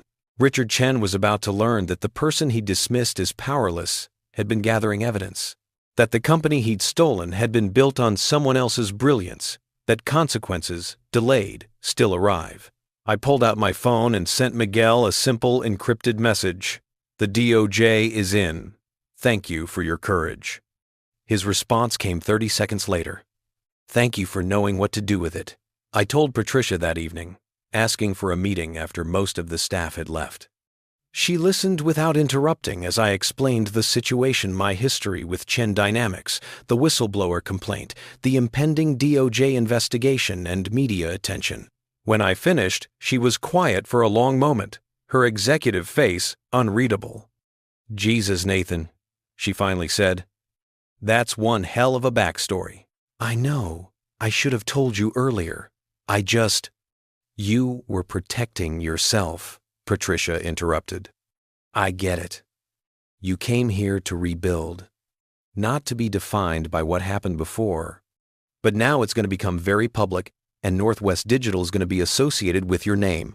I need to know, is there anything in your past that's going to create liability for us? Any validity to claims they might make about you? No, I was certain about this. Everything I did at Chen Dynamics was legitimate. I built the company, funded it, created the IP. They pushed me out through investor politics, not because of any wrongdoing on my part, and the fraud I'm exposing is real. I have documentation, witnesses, everything. The DOJ wouldn't have intervened if the case wasn't solid. Patricia nodded slowly. Okay, I believe you, but I'm going to need to brief our board. Prepare for potential media inquiries. This could get uncomfortable for a while. I understand if you need me to take a leave of absence or resign. I won't let this damage Northwest Digital. Don't be dramatic, Patricia said, but her tone was almost kind. You've been exceptional for this company. Built our security infrastructure from nothing, saved us millions in potential breaches, led your team brilliantly. I'm not throwing you overboard because your past is complicated, but I do need you to be transparent with me going forward. No more surprises. No more surprises, I agreed. Thank you, Patricia, for believing me. Thank me by continuing to do excellent work, she said. And by winning your case. I have no love for companies that commit fraud, especially ones that endanger people for profit. Make them pay, Nathan. Telling Rachel was harder. I'd waited until we got home, until she'd changed out of her work clothes and settled onto the couch with the glass of wine that marked the transition from workday to evening. Then I sat down next to her and said, The DOJ is intervening in the whistleblower case. This is going to become public soon, and it's going to be messy. I need to tell you everything. So I did. The full story this time, not just the sanitized version I'd given her before, but all of it. The betrayal in the conference room, Elena's cruelty, the motel and the bus and the call center, the years of rebuilding while carrying rage like a stone in my chest. The folder I'd kept, the evidence I'd preserved, the part of me that had always known I'd use it someday. I'm not just a whistleblower trying to stop fraud, I said finally. I'm also an ex-husband taking down his ex-wife's family company, and the media is going to frame it as drama, as revenge, as all the ugliest possible interpretations. Our life is going to get invaded. Reporters might show up at your work. Your name might appear in articles. It's going to be uncomfortable, and I'm sorry. Rachel was quiet for a long time, swirling her wine, processing. When she spoke, her voice was measured, careful. Are you still in love with her? With Elena? The question caught me off guard. What? No. God, no. Then why does exposing them feel so important? If it's just about the fraud, you could have reported it anonymously. But you put your name on it, made yourself the face of this. Why? I struggled to articulate something I barely understood myself, because they made me feel like nothing, like I didn't matter, like everything I'd built was just accidental. Like I was lucky they'd tolerated me at all. And I've spent 3 years becoming someone who matters again, building a reputation, earning respect. But part of me is still that guy in the conference room, being told I'm disposable, and I guess I need them to see that they were wrong, that I wasn't nothing. So it is about revenge. It's about justice, I corrected. They're committing fraud. People could get hurt. Stopping them is the right thing to do. And the fact that it also destroys the people who hurt you is just a bonus? I met her eyes. Yes, that's exactly what it is. A bonus. Is that wrong? Does that make me a bad person? Rachel took a long drink of her wine, then set the glass down with careful precision. I don't know, Nathan. I think it makes you human. Hurt people want to hurt back. That's basic psychology. But I also think it's dangerous. Because once you start down the revenge path, it's hard to stop. It becomes about winning rather than healing. And I don't want to watch you turn into someone bitter and consumed by this. I won't, I said, though I wasn't entirely sure I believed it. Promise me something, Rachel said. Promise that when this is over, when the case is settled, when Chen Dynamics faces whatever consequences they face, you'll actually let it go. That you won't spend the rest of your life fighting this battle. I promise, I said. She studied my face for a long moment, then nodded. Okay, I'm with you. But Nathan, if this starts consuming you, if I see you becoming someone I don't recognize, I'm going to call you on it. And if you can't come back from it, I'm going to leave. I love you, but I won't sacrifice my peace for your vendetta. It was the most serious she'd ever been with me. No jokes, no softness, just absolute clarity about her boundaries. That's fair, I said. More than fair. Thank you for staying. Don't thank me yet, she said dryly. Wait until reporters are camped outside and my patients are asking if I'm dating that whistleblower guy. Then we'll see if I'm still around. But she was smiling slightly when she said it. And when I reached for her hand, she let me take it.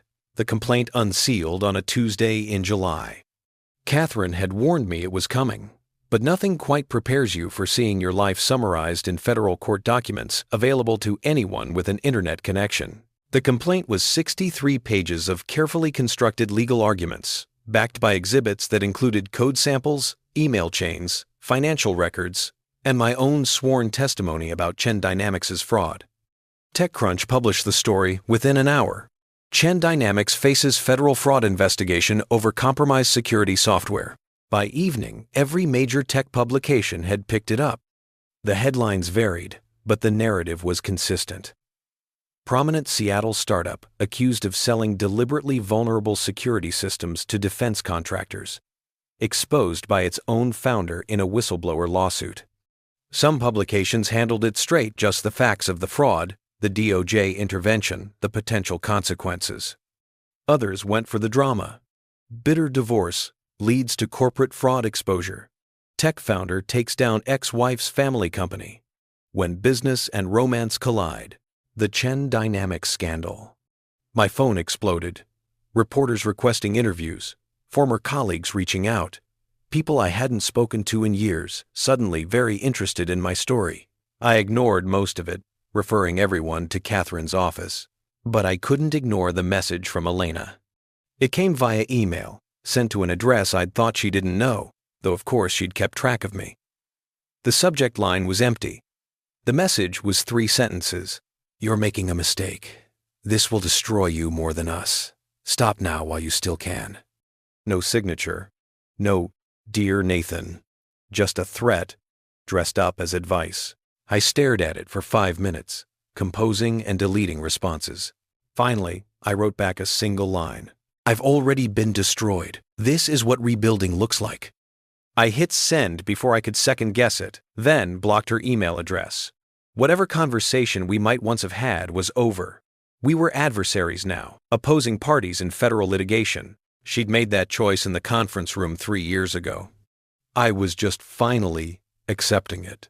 The DOJ investigators arrived the following week, 2 special agents and a prosecutor from the criminal division.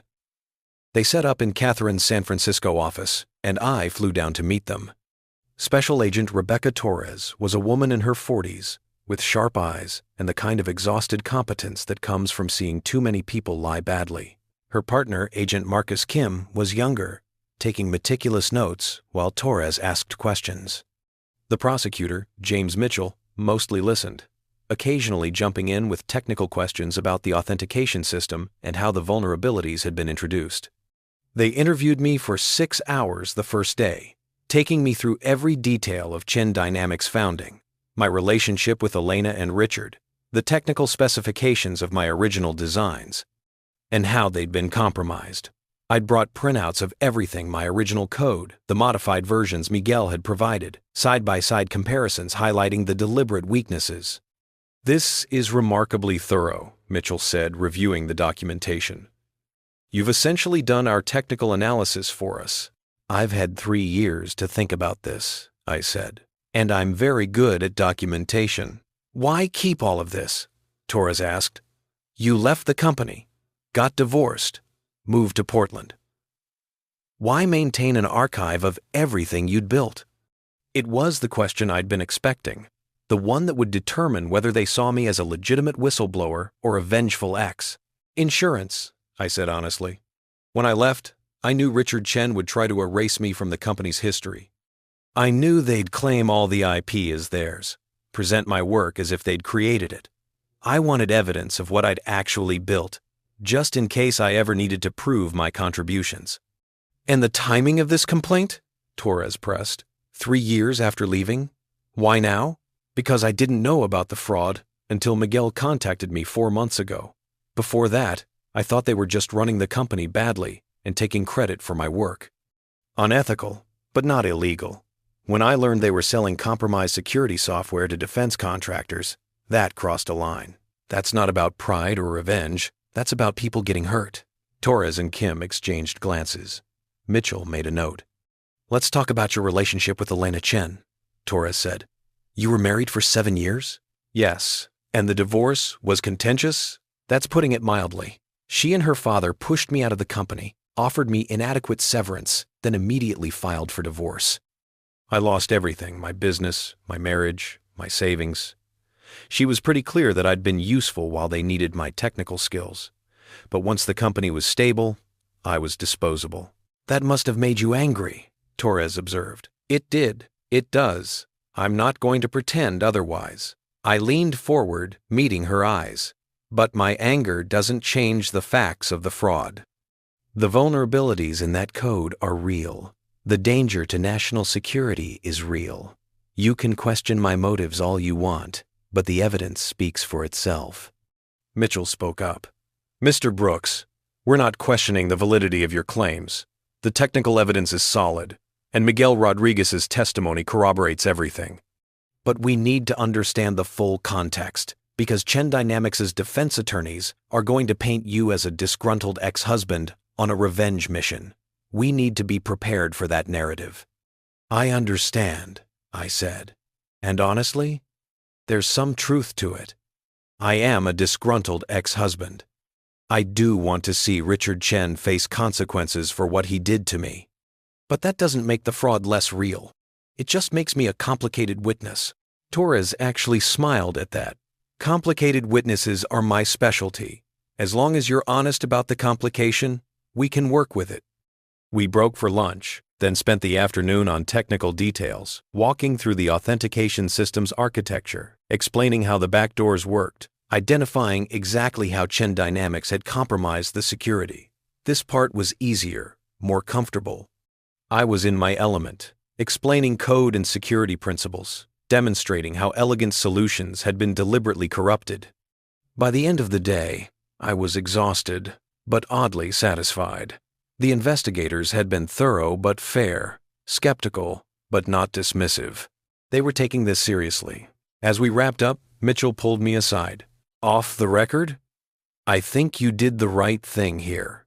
Not just legally, morally.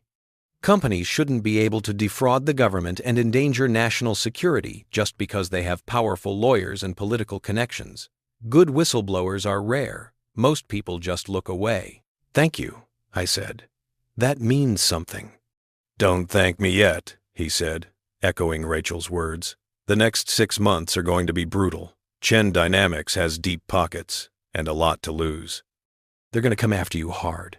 Your past, your credibility, your reputation, everything is fair game. Are you ready for that? I thought about the conference room, about the motel, about call center shifts and climbing gyms, and slowly, painfully rebuilding myself into someone who could stand here and face this. I'm ready, I said. And for the first time since Catherine had called with the news, I actually believed it. The flight back to Portland felt different, lighter, somehow, despite knowing what was coming. I'd spent 3 years carrying the weight of what had happened, trying to move forward while dragging the past behind me like an anchor.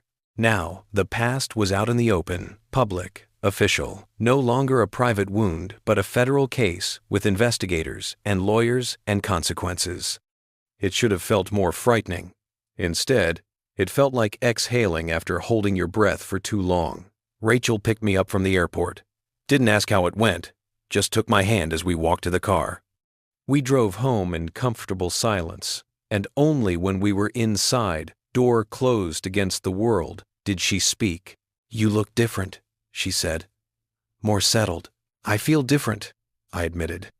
I don't know if that's good or bad. It's good, she said firmly. You were in limbo before, not fully here, not fully past it. Now you're committed. You've chosen a direction. That's always better than standing still. We ordered Thai food, opened a bottle of wine, sat on the couch like it was any other Tuesday night, but it wasn't any other night. It was the night after I'd officially, irrevocably, set fire to my past in order to build something from the ashes. What happens next? Rachel asked. More interviews, discovery, eventually a trial, probably, unless they settle. Catherine says it could take a year, maybe longer. And after? When it's all over? I don't know, I said honestly. I haven't thought that far ahead. Think about it, Rachel suggested. Because this doesn't get to define you forever, Nathan. It's a chapter, not the whole book. You need to know what comes after. She was right. She was always right. But sitting there with Thai food and wine, and the woman who'd stayed through all of this, I couldn't quite imagine what after looked like. Couldn't picture a future where Chen Dynamics and Richard Chen and Elena weren't the gravitational center of my emotional universe. I'd learn, I supposed. Eventually, once the case was over and the consequences had landed, and I could finally, truly let it go. Until then, I had a different job. See this through. Be the witness the DOJ needed. Expose the fraud completely and publicly. And if that destroyed the people who'd once destroyed me, well, that was just justice. At least, that's what I kept telling myself. The media attention was worse than I'd anticipated, and I'd anticipated it being pretty bad. Within 2 weeks of the complaint unsealing, my name was everywhere. Not just tech publications, mainstream media had picked up the story because it had everything: betrayal, billion-dollar fraud, a bitter divorce, national security implications. The New York Times ran a profile titled, The whistleblower who couldn't let go. Bloomberg focused on the financial angles. Wired did a deep dive into the technical vulnerabilities. And then there were the think pieces. Opinion articles about whether personal grievances undermined whistleblower credibility. Debates about the ethics of exposing corporate fraud when you had a financial and emotional stake in the outcome. Hot takes from people who'd never built a company or lost everything, arguing about my motivations from the comfort of their keyboards. Some of it was supportive. Tech Twitter rallied around the narrative of a founder betrayed by investors, celebrating my exposure of Chen Dynamics as righteous revenge against predatory capitalism. Former colleagues came forward with their own stories of Richard Chen's ruthlessness, Elena's calculated cruelty, but plenty of coverage was hostile. Business publications painted me as a bitter ex-employee weaponizing the legal system. Conservative outlets framed it as government overreach, questioning whether the DOJ should be involved in what looked like a private business dispute. And Richard Chen's PR team was working overtime, planting stories about my instability and obsessive behavior. The worst was a Daily Mail article that included photos of my studio apartment from the Portland days. Somehow, they'd tracked down my old address, interviewed the landlord, gotten pictures of the building with its peeling paint and broken security gate. The headline, "From Tech Executive to This, the Downfall of Nathan Brooks." They'd meant it as a hit piece, as evidence that I was a failure who'd crashed and burned after leaving Chen Dynamics. But looking at those photos, I felt something unexpected. Pride. Yeah, I'd lived in that shitty apartment. I'd worked a call center job and eaten ramen and rebuilt myself from nothing. That wasn't shameful. That was survival. Still, the constant scrutiny was exhausting. Reporters camped outside Northwest Digital's offices for a week before security finally kept them off the property. I had to change my phone number twice.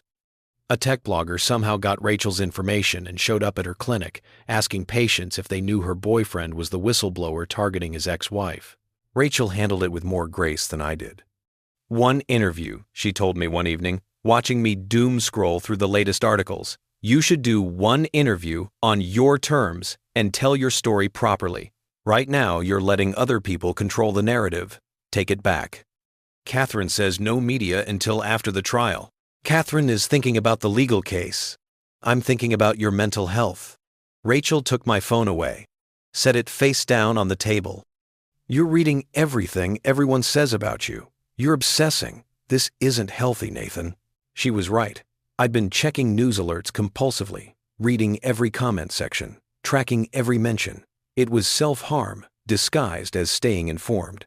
"I just need to know what they're saying," I said weakly. "Why? Does it change anything? Does it make the fraud less real? Or your evidence less valid? Or the DOJ investigation less serious?" She softened slightly. "Look, I get it. Your reputation matters to you, especially after they tried to destroy it once already. But you can't control what strangers on the internet think. You can only control whether you let it consume you. When did you get so wise?" "I've always been wise. You're just finally listening." She stood up, pulled me up with her. "Come on, we're going climbing. You need to do something physical that forces you to focus on not falling. Instead of reading, think pieces about your motivations." The climbing gym was mercifully normal. Nobody recognized me, or if they did, they had the decency not to care. I spent 2 hours forcing my body up walls, focusing entirely on grip strength and balance and breathing. It was the first peace I'd had in weeks. Rachel was right. I needed to stop reading my own press, but that was easier said than done. The real damage started in September, 5 months after the complaint unsealed. Chen Dynamics filed their response to the lawsuit, and it was vicious. 68 pages of legal argument claiming that I was a disgruntled ex-employee with a history of instability, that I'd stolen proprietary information when I left the company, that my so-called evidence was cherry-picked and taken out of context, and that the entire case was a revenge fantasy I'd been planning since the divorce. They attached exhibits, emails I'd sent during my final months at Chen Dynamics that they claimed showed erratic behavior, performance reviews which I'd never seen before, suggesting I'd been a difficult personality who struggled with criticism and had trouble working collaboratively. A psychiatric evaluation that Elena had apparently commissioned during our divorce, arguing that I showed signs of obsessive ideation and vindictive tendencies. Catherine had warned me they'd go after my credibility. But seeing it in black and white, seeing my entire professional and personal history twisted into a portrait of someone unstable and malicious, it hit differently than I'd expected. Half of this is fabricated, I told Catherine on a conference call, my hands shaking with rage as I read through their filing. These performance reviews? I never got negative reviews. I was a founder, not an employee. There was no review process. And this psychiatric evaluation? Elena's lawyer sent me to a court-appointed psychologist for the divorce. I met with him once for 90 minutes. He said I showed normal stress responses to a difficult situation. This document is claiming I have personality disorders. They're desperate, Catherine said calmly. This kind of scorched earth response usually means they know they're guilty and are trying to attack the witness instead of addressing the evidence. The DOJ will see through it, but the media won't. I said, this is going to be all over the news. Whistleblower had psychiatric issues. Chen Dynamics claims Brooks stole company secrets. My reputation, your reputation is fine, Catherine interrupted firmly. You're a federal whistleblower exposing fraud. The people who matter, the investigators, the prosecutors, the judges, they understand that defendants always attack whistleblowers' credibility. It's literally in the playbook. Don't let them get in your head. But they were already in my head. That was the problem. That evening, sitting at home with a bottle of whiskey I'd bought specifically for this purpose, I read through Chen Dynamics' filing again. Really read it, trying to see past my anger to what they were actually claiming. Some of it was bullshit, the fabricated performance reviews, the distorted psychiatric evaluation, but some of it was not entirely wrong. The emails they'd excerpted did show me being frustrated, pushing back against decisions I disagreed with, expressing anger at being sidelined. Out of context, they looked like the rants of someone losing control rather than the legitimate concerns of a founder watching his company get hijacked. And the accusation about stealing proprietary information? I had downloaded company files before I left. I'd told myself it was backing up my own work, preserving evidence of my contributions. But legally, those files belonged to Chen Dynamics. I'd technically violated my employment agreement by taking them. Rachel found me on the couch at midnight, halfway through the bottle, the filing open on my laptop. Nathan. They're not entirely wrong, I said, my words slightly slurred, about me being obsessed, about me planning this. I've had a folder of evidence for 3 years, Rachel. 3 years. I've been waiting for a chance to use it. That's not normal whistleblower behavior. That's revenge planning. Rachel sat down next to me, gently closed my laptop. You're drunk. I'm realistic. For the first time in months, I'm seeing this clearly. I'm not a noble whistleblower exposing fraud to protect people. I'm an ex-husband taking down his ex-wife's company because I can't let go of what they did to me. You're both, Rachel said quietly.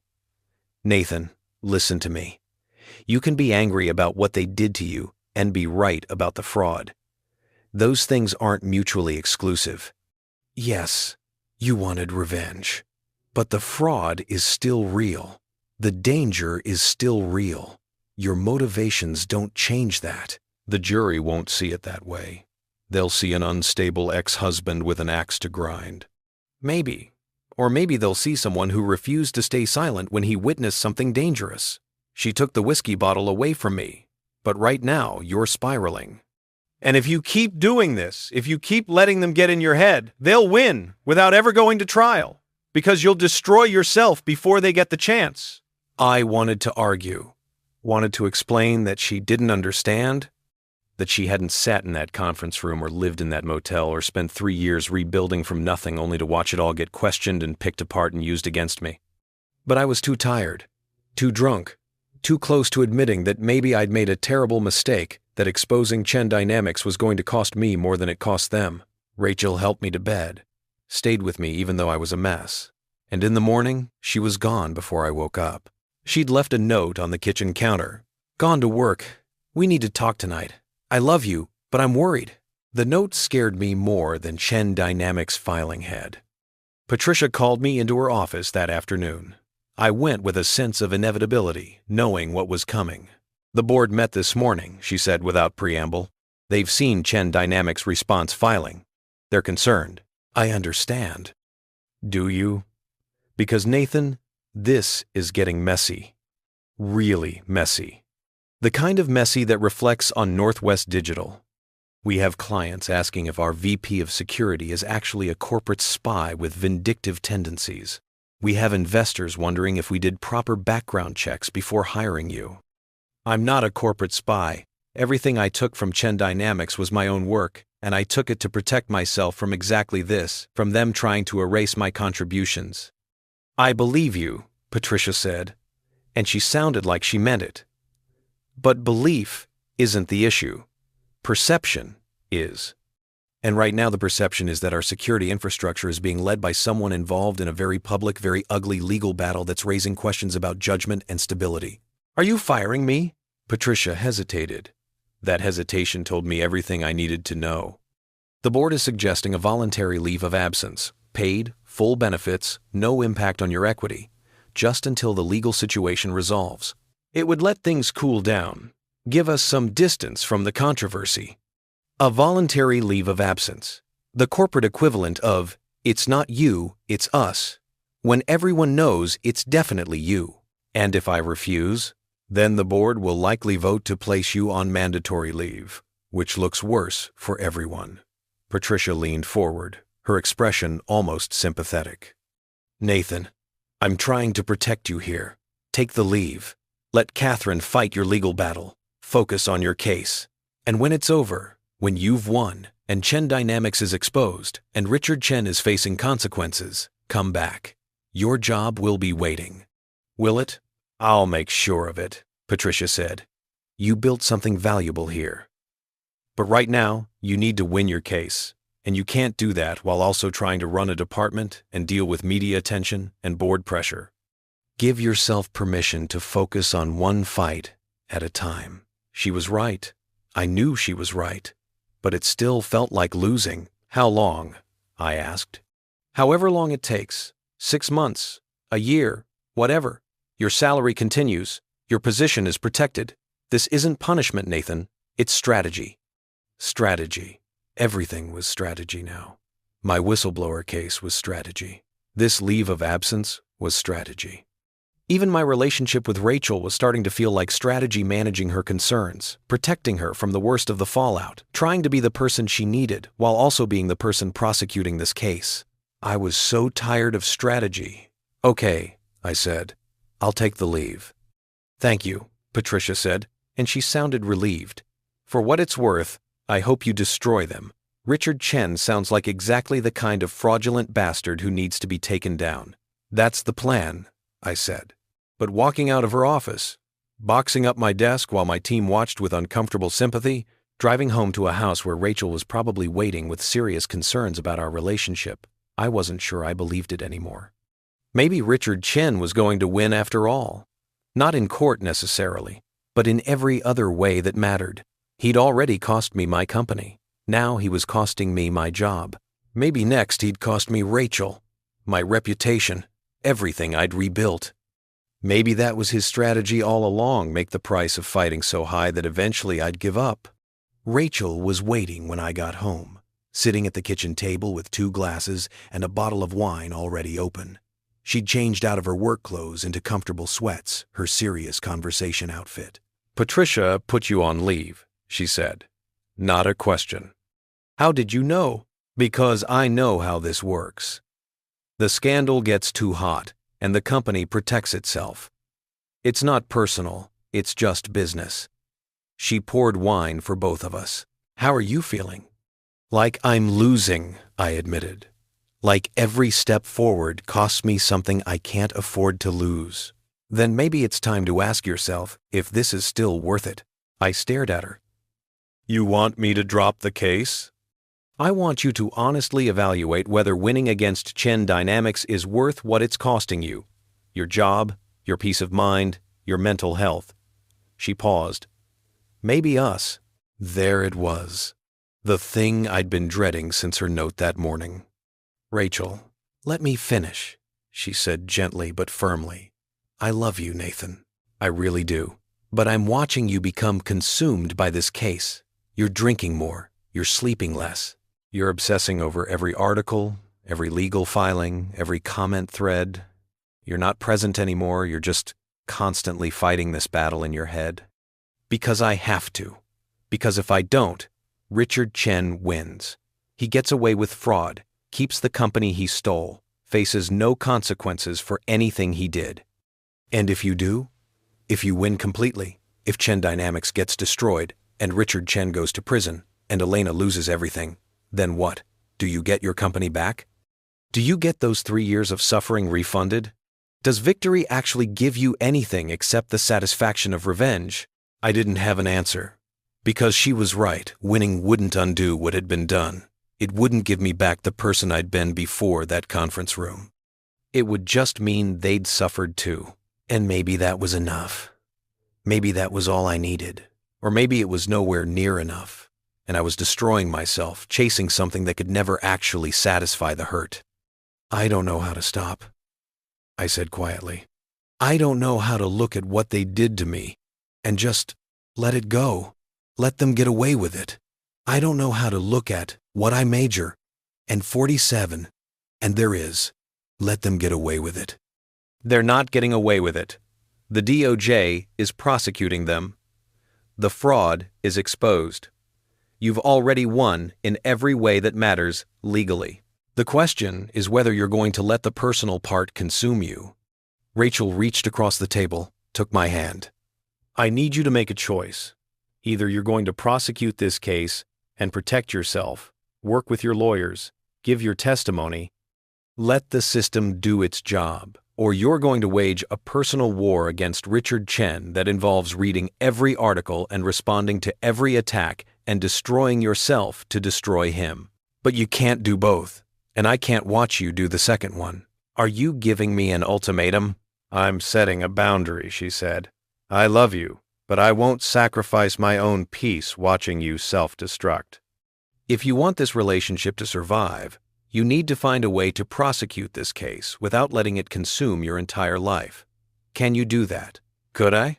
I honestly didn't know.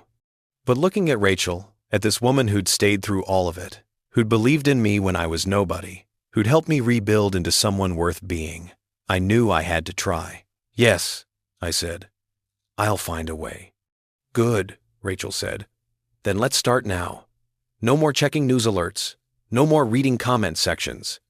You work with Catherine, you give your testimony, you let the legal process happen. But you also live your life. You climb with me. You cook dinner. You're present. Deal? Deal, I said. She raised her wine glass. To being present. Even when the past is trying to drag you backward, we drank to that.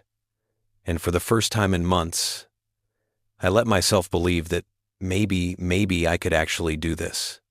I could expose the fraud, hold Richard Chen accountable, and survive the process. I just had to stop trying to control everything and trust that justice, delayed, still arrives, even if it arrives in ways you don't expect. The deposition schedule arrived in October, and it was brutal. Catherine had warned me that discovery would be intensive, but I'd underestimated what that actually meant. Chen Dynamics legal team, a white shoe law firm from New York with more partners than some small towns, have residents had scheduled depositions for everyone, even tangentially connected to my case. Miguel Rodriguez, former Chen Dynamics employees who'd left after I did. Patricia Owens from Northwest Digital, my divorce attorney, even my old landlord from the Portland studio apartment. And me, of course. 5 full days of deposition testimony scheduled across 2 weeks. They're trying to bury us in process, Catherine explained during a prep session at her San Francisco office. Make this so expensive and time-consuming that you'll want to settle. It's a classic intimidation tactic for defendants with deep pockets. Will it work? Not if you can handle it. The DOJ is covering most of the costs since they've intervened, and your testimony is solid. But Nathan, these depositions are going to be grueling. They're going to ask about everything: your marriage, your mental health, your financial situation, every email you ever sent, every decision you made at Chen Dynamics. They're going to try to make you angry, make you defensive, catch you in inconsistencies. I can handle it, I said, with more confidence than I felt. I know you can. But I need you to understand what handling it means. It means staying calm when they call you a liar. It means not rising to the bait when they suggest you're doing this out of spite. It means being absolutely truthful even when the truth makes you look bad. She leaned forward, her expression serious. The moment you start shading the truth to protect yourself is the moment we lose credibility. Better to admit you were angry and wanted revenge than to pretend you're some perfectly noble whistleblower with pure motivations. So I should just tell them I wanted to destroy Richard Chen? If that's the truth, yes. But also tell them why, because he committed fraud, endangered national security, and deserved consequences. Both things can be true. You can want revenge and be right about the fraud. The key is owning your complexity instead of running from it. I spent the next 2 weeks preparing. Catherine ran mock depositions, playing the role of hostile defense attorney, asking me every uncomfortable question she could imagine. We went through my employment history, my code contributions, my relationship with Elena, the emails that Chen Dynamics had cherry-picked for their response filing. Why did you call Richard Chen a parasitic investor in this email? Catherine asked, reading from one of the exhibits. Because he was. He contributed capital but no expertise, then tried to control every technical decision despite having no understanding of software development. That sounds bitter. It was bitter. I was frustrated that my technical judgment was being overruled by someone whose only qualification was having money. Were you often frustrated at Chen Dynamics? Toward the end, yes. When it became clear that Richard was positioning to push me out, and Elena was supporting him instead of her husband. Did that frustration affect your work? No. My code was excellent. The products I shipped worked. My frustration was personal, not professional. How can you separate the two? Because I'm a professional. Being angry at your investors doesn't mean you write bad code. Back and forth, hour after hour, until I could answer the hardest questions without hesitation, without defensiveness, without the anger that still lived just beneath my carefully constructed calm. Rachel watched one of these prep sessions, sitting quietly in the corner of Catherine's conference room. Afterward, driving to the airport for our flight back to Portland, she was quiet for a long time. That was hard to watch, she finally said. Why? Because they're going to pick apart every piece of your life. Your marriage, your emotions, your decisions. They're going to make you explain and justify yourself over and over. And you have to just take it. Stay calm, be reasonable, even when they're being deliberately cruel. It's part of the process. I know, but it's cruel anyway. She reached over, took my hand. Promise me you'll come back from this, that you won't let them break you by making you relive all of it. I promise, I said. I've already lived through it once. Reliving it in a deposition can't be worse than the actual experience. But I wasn't sure I believed that. My deposition began on a Monday morning in a conference room at Chen Dynamics' attorney's Seattle office. I hadn't been back to Seattle since leaving 3 years ago. The city looked the same, but felt different. Or maybe I was different, and the city was just reflecting that back at me. The skyline was more developed, new tech campuses sprouting like expensive mushrooms. The coffee shops were more crowded. Everything seemed to have gotten glossier, more successful, more confident in its own prosperity. I felt like a ghost visiting my own past. The law firm's conference room was aggressively expensive, the kind of place designed to intimidate opposing parties with its marble and leather and panoramic views. Chen Dynamics' lead attorney was a woman named Jennifer Hastings, late 50s, with silver hair and the kind of smile that never reached her eyes. Mr. Brooks, she said pleasantly as we settled in, the court reporter setting up her stenography machine. Thank you for being here today. I'm legally required to be here, I replied, and Catherine shot me a look that said, don't be difficult already. Of course. Let's begin.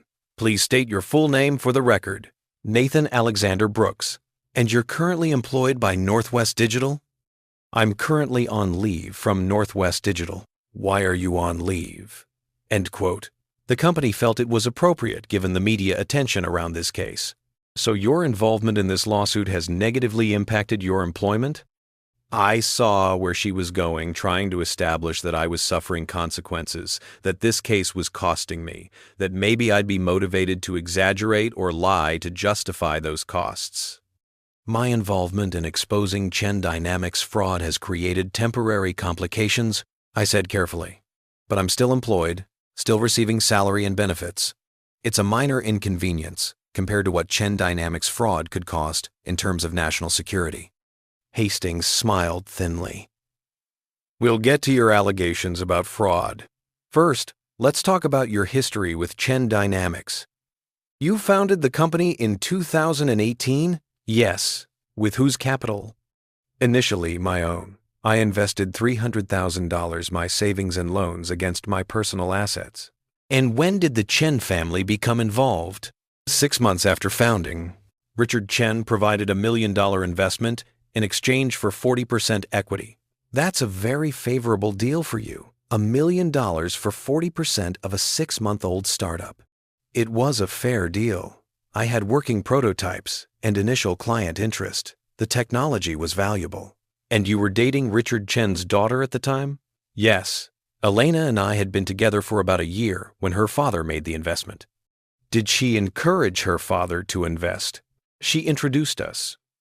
She believed in what I was building. Or perhaps she believed in controlling what you were building? Catherine objected. Calls for speculation. Hastings waved it off, withdrawn. Mr. Brooks, when did you marry Elena Chen? 2 years after the company was founded, June 2020. And the marriage lasted 7 years? Yes. Would you describe it as a happy marriage? I paused. This was dangerous territory. Anything I said could be used to paint either me as bitter or Elena as villainous, and neither was entirely accurate. It was complicated, I said finally. We were partners in business and in life. That creates unique pressures. For several years, we managed those pressures well. Toward the end, we didn't. What changed? Richard became more involved in company operations. He started overruling my technical decisions, bringing in his own advisors, pushing for strategies I disagreed with. Elena sided with her father instead of with me. The partnership, both business and personal, broke down.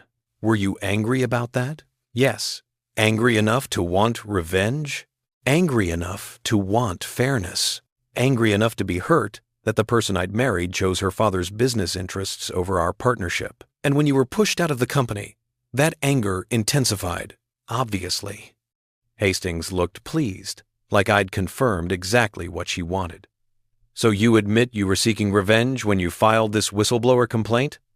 No. I admit I was angry about how I was treated. But I filed the complaint because Miguel Rodriguez contacted me with evidence of fraud. My personal history with Chen Dynamics gave me the expertise to recognize what I was seeing and the documentation to corroborate it. My anger didn't create the fraud, it just meant I cared enough to act on the evidence. Very convenient, Hastings said dryly. That fraud just happened to surface when you were angry and looking for ways to strike back. I wasn't looking for anything. Miguel came to me because he knew I'd understand the technical implications and because he trusted me. If Chen Dynamics hadn't been committing fraud, there'd be nothing to find. My motivations don't change the facts of the code. We went back and forth like this for hours. Hastings walked me through every email they'd pulled, every technical decision I'd made, every argument I'd had with Richard or Elena. She asked about my mental health, my finances, my current relationship with Rachel, trying to find anything that made me look unstable, vindictive, or unreliable. I stayed calm, answered truthfully. Admitted when I'd been angry or frustrated or hurt, but always circled back to the same point. Personal grievances don't create fraud, they just provide motivation to expose it. We broke for lunch, and Catherine pulled me aside. You're doing well, she said. Better than well, actually. You're coming across as honest and self-aware. That's our best defense against the revenge narrative. You admit your anger instead of denying it. It's exhausting, I admitted, reliving all of it, explaining my marriage to a hostile attorney who's trying to make me look crazy. I know, but you're almost through day one. Just keep doing what you're doing. Be honest, be calm, Don't let her rattle you. The afternoon session was more technical. Hastings brought in an expert witness, another security engineer, and we went through the authentication system line by line, debating whether the modifications Chen Dynamics had made were actually vulnerabilities or just different design choices. This part was easier. In some ways, I was in my element, explaining code and security principles.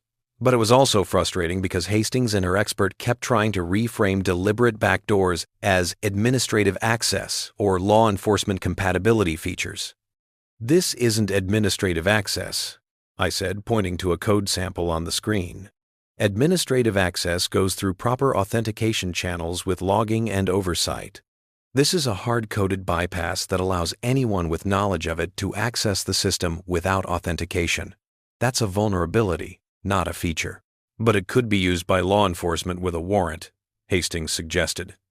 It could also be used by foreign intelligence services, criminal hackers, or anyone else who discovers it. There's no access control, no logging, no way to ensure it's used only for legitimate purposes. That's why it's a vulnerability. That's your interpretation. That's not interpretation. That's how security works. You don't build secret doors into security systems and call them features. You build proper access control with oversight.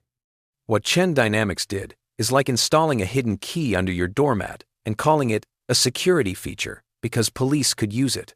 It's fundamentally insecure. The expert witness started to argue, but I could see the court reporter struggling to keep up with the technical debate. Catherine intervened. I think we've thoroughly covered Mr. Brooks' technical assessment.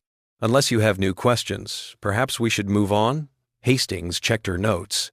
Actually, I think we're done for today. We'll reconvene tomorrow at 9 a.m. I'd survived day 1. That night, Catherine took me to dinner at a quiet restaurant near Pike Place Market. We sat in a back corner, away from other diners, and she ordered us both whiskey before the food arrived. You did really well today, she said, raising her glass. Honest, calm, technically precise, exactly what we needed. It felt like getting slowly flayed alive, I said. That's what depositions feel like, especially when the other side is trying to destroy your credibility. But Nathan, you held up. You admitted your anger without letting it define you. You owned your complexity. That's going to play well if this goes to trial. I thought the DOJ was committed. They are, but there's increasing pressure on Chen Dynamics to settle. The technical evidence is damning. The DOJ's criminal investigation is progressing, and the longer this drags out, the more expensive it gets for everyone. There's a real chance they'll want to negotiate. What would a settlement look like? Catherine swirled her whiskey, considering. Probably a significant financial penalty, tens of millions. Admission of wrongdoing without criminal prosecution for individuals. Maybe some restructuring requirements, independent oversight of their security practices. You'd get your whistleblower percentage, which could be substantial. And Richard Chen walks away? Possibly. Settlements often protect individuals in exchange for corporate accountability.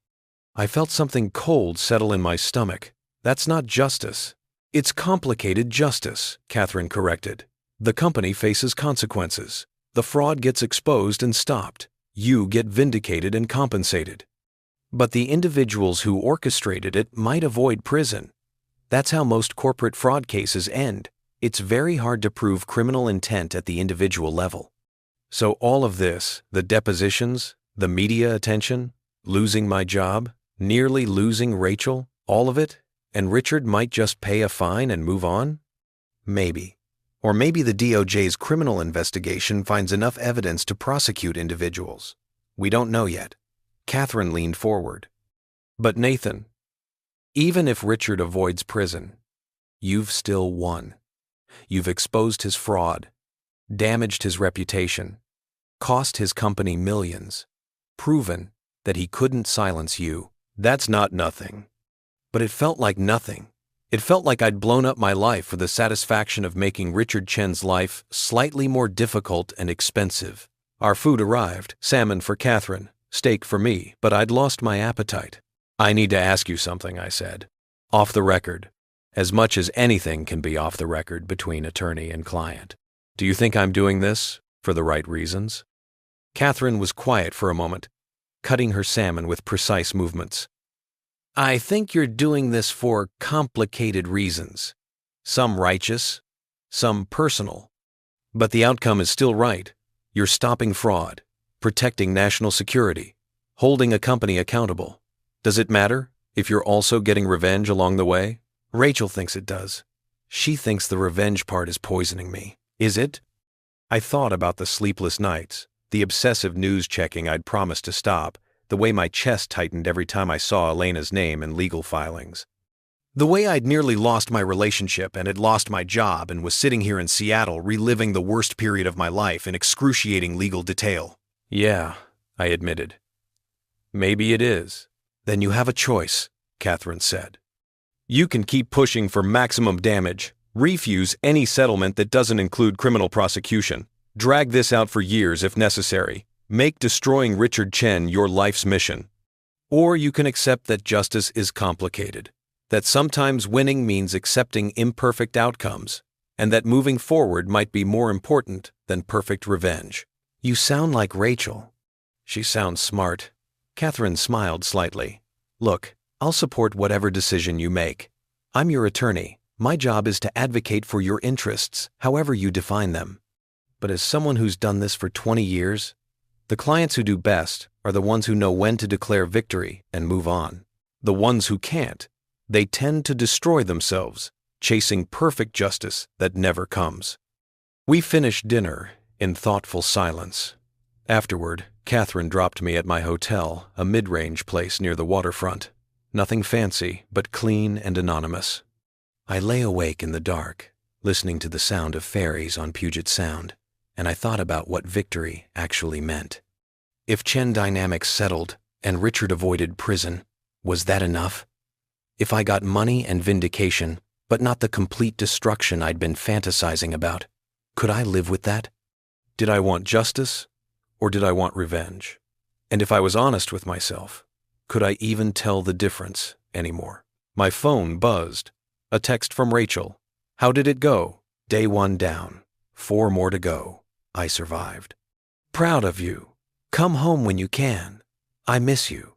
Miss you too." I stared at those words, "come home when you can," and realized that was the real question. Not whether I could win against Chen Dynamics, but whether I could come home from this fight. Whether I could lay down the weapons I'd been carrying for 3 years and actually move forward. Whether I could be the person Rachel needed me to be, instead of the person Richard Chen had made me. I fell asleep, still wondering, still unsure, still fighting a battle I wasn't certain I could win. Even if I won, the remaining 4 days of deposition were exactly as grueling as the first. Hastings brought in different attorneys to tag team the questioning, a younger associate who focused on technical details, an older partner who specialized in emotional manipulation, a woman from their white-collar crime division who tried to catch me in inconsistencies between my deposition testimony and documents I'd produced years ago. They asked about everything. My college years at MIT, my early relationship with Elena, every performance review or feedback session I'd had at Chen Dynamics, my financial records showing how I'd spent the severance money, my therapy sessions after the divorce, which I'd foolishly mentioned in one email, and now had to discuss in detail. Even my current relationship with Rachel. "Does Miss Keating know about your history of obsessive behavior?" the white-collar attorney asked on day 3. "I don't have a history of obsessive behavior," I said evenly. "I have a history of being thorough and detail-oriented, which are professional assets in software development. But you kept extensive records of your time at Chen Dynamics. Code repositories, emails, financial documents. You maintained these records for 3 years after leaving the company. That seems obsessive." "That seems prudent. I'd built a company and wanted evidence of my contributions in case they tried to erase me from its history, which is exactly what they did. Or perhaps you were planning this lawsuit from the beginning, gathering ammunition." I was protecting myself from exactly what happened, being written out of the story of something I created. The lawsuit came later, when I learned about the fraud. Round and round we went. By day 4, I was exhausted to my bones. The constant need to be careful, precise, non-defensive, honest but not too honest, was wearing me down like water on stone. Catherine kept reassuring me I was doing well, but I felt like I was losing pieces of myself with every answer. Every time I had to explain my marriage to hostile strangers. Every time I had to justify my anger or defend my motivations or parse the difference between wanting justice and wanting revenge. On the final day, Hastings brought Elena into the room. I hadn't seen my ex-wife in 3.5 years. I'd prepared myself for this possibility. Catherine had warned me. They might use Elena's presence to rattle me, but preparation didn't make it less shocking when she walked into the conference room. She looked good. Better than good, actually. Her hair was shorter, styled in a way that made her look both professional and effortlessly elegant. She wore a charcoal suit that probably cost more than my first car. She looked successful, confident, completely unbothered by the fraud investigation threatening her family's company. She looked at me with absolutely no recognition, not anger, not regret, not even acknowledgement that we'd once been married, once been partners, once been people who'd loved each other. Just blank professional courtesy, like I was a stranger she'd been told to tolerate. That hurt more than anything Hastings had said all week. Miss Chen will be observing this portion of the deposition, Hastings announced. As a party to the case, she has the right to be present. Catherine objected. This is clearly an attempt to intimidate my client. Miss Chen is a party representative. She's entitled to attend. Elena sat down at the far end of the conference table, pulled out a leather portfolio, and began taking notes. She didn't look at me again. Hastings continued her questioning, now focusing on my relationship with Elena, what we'd discussed about the company during our marriage, whether I'd used pillow talk to gain information I later weaponized, whether my feelings about the divorce had colored my interpretation of the technical evidence. When did you realize your marriage was failing? Hastings asked. I wanted to look at Elena to see if this affected her at all. I didn't. Kept my eyes on Hastings. When Elena started siding with her father on business decisions that affected the company's direction, when it became clear she viewed me as an employee rather than a partner, despite being my wife. Did you discuss divorce before you were pushed out of the company? No, I thought we'd work through the business tensions. I was wrong. How did you feel when Miss Chen filed for divorce? Devastated. Betrayed. I'd lost my company and my marriage in the same week. It felt orchestrated. Do you believe Miss Chen conspired with her father to remove you from the company so she could divorce you? Catherine started to object, but I answered, I don't know if it was conspiracy or just convenience, but the timing suggests they'd been planning it. Elena's pen paused for just a fraction of a second. I saw it because I was peripherally watching her despite trying not to. Then she continued writing, her face impassive. Are you still in love with Miss Chen? Hastings asked. No. Do you hate her? I considered lying, giving the answer that would make me look better, but Catherine's advice echoed, be honest, own your complexity. I don't hate her. I pity her. She chose her father's approval over genuine partnership. She chose money and status over integrity. That's a sad way to live. Now Elena looked up. For just a moment, our eyes met across the conference table. I couldn't read her expression anger, hurt, nothing at all. Then she looked away, back to her notes. Yet you filed a lawsuit that could destroy her family's company, Hastings pressed. I've filed a lawsuit that exposes fraud her family's company committed. If that destroys the company, the fault lies with the people who committed fraud, not the person who exposed it. Hastings asked a few more questions, then announced we were done. 5 days of deposition testimony, complete. I'd survived. Elena left without speaking to me. Catherine gathered her materials. The court reporter packed up her stenography equipment. Everyone dispersed like we'd just finished a particularly unpleasant business meeting instead of a week-long dissection of my life. I sat in the conference room for a moment after everyone left, looking at the empty chair where Elena had sat, trying to reconcile the stranger in the expensive suit with the woman I'd once loved enough to marry. Nathan? Catherine had returned, was standing in the doorway. You okay? Yeah, I said, just processing. You did great, really great, especially that last bit with Elena in the room. You stayed calm, stayed honest, didn't take the bait. That's going to read very well on the transcript. I told her I pity her.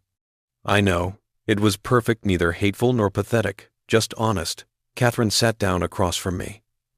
Listen, there's something else. Hastings approached me during the lunch break. Chen Dynamics wants to talk settlement. My pulse quickened. What are they offering? They want to meet Monday. Full settlement discussion, all parties present, including DOJ representatives. They're ready to negotiate seriously. Because the deposition went badly for them? Because everything is going badly for them. Your testimony was solid. Miguel's testimony was damning. The technical evidence is irrefutable. And the DOJ's criminal investigation is making progress. They're hemorrhaging money on legal fees, and their valuation has dropped 30% since this went public. They want to end this before it gets worse. I should have felt triumphant. This was what winning looked like, them desperate enough to settle, ready to admit wrongdoing, willing to pay.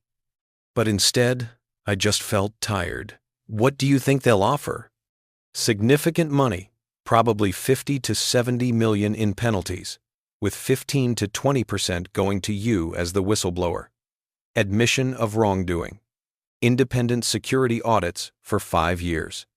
Possibly some executive terminations, though probably not Richard Chen himself. $15 to $20 million. More money than I'd ever imagined having. Enough to never work again. To do whatever I wanted. To be financially untouchable. And Richard Chen would still be free. I need to think about it, I said. Take the weekend.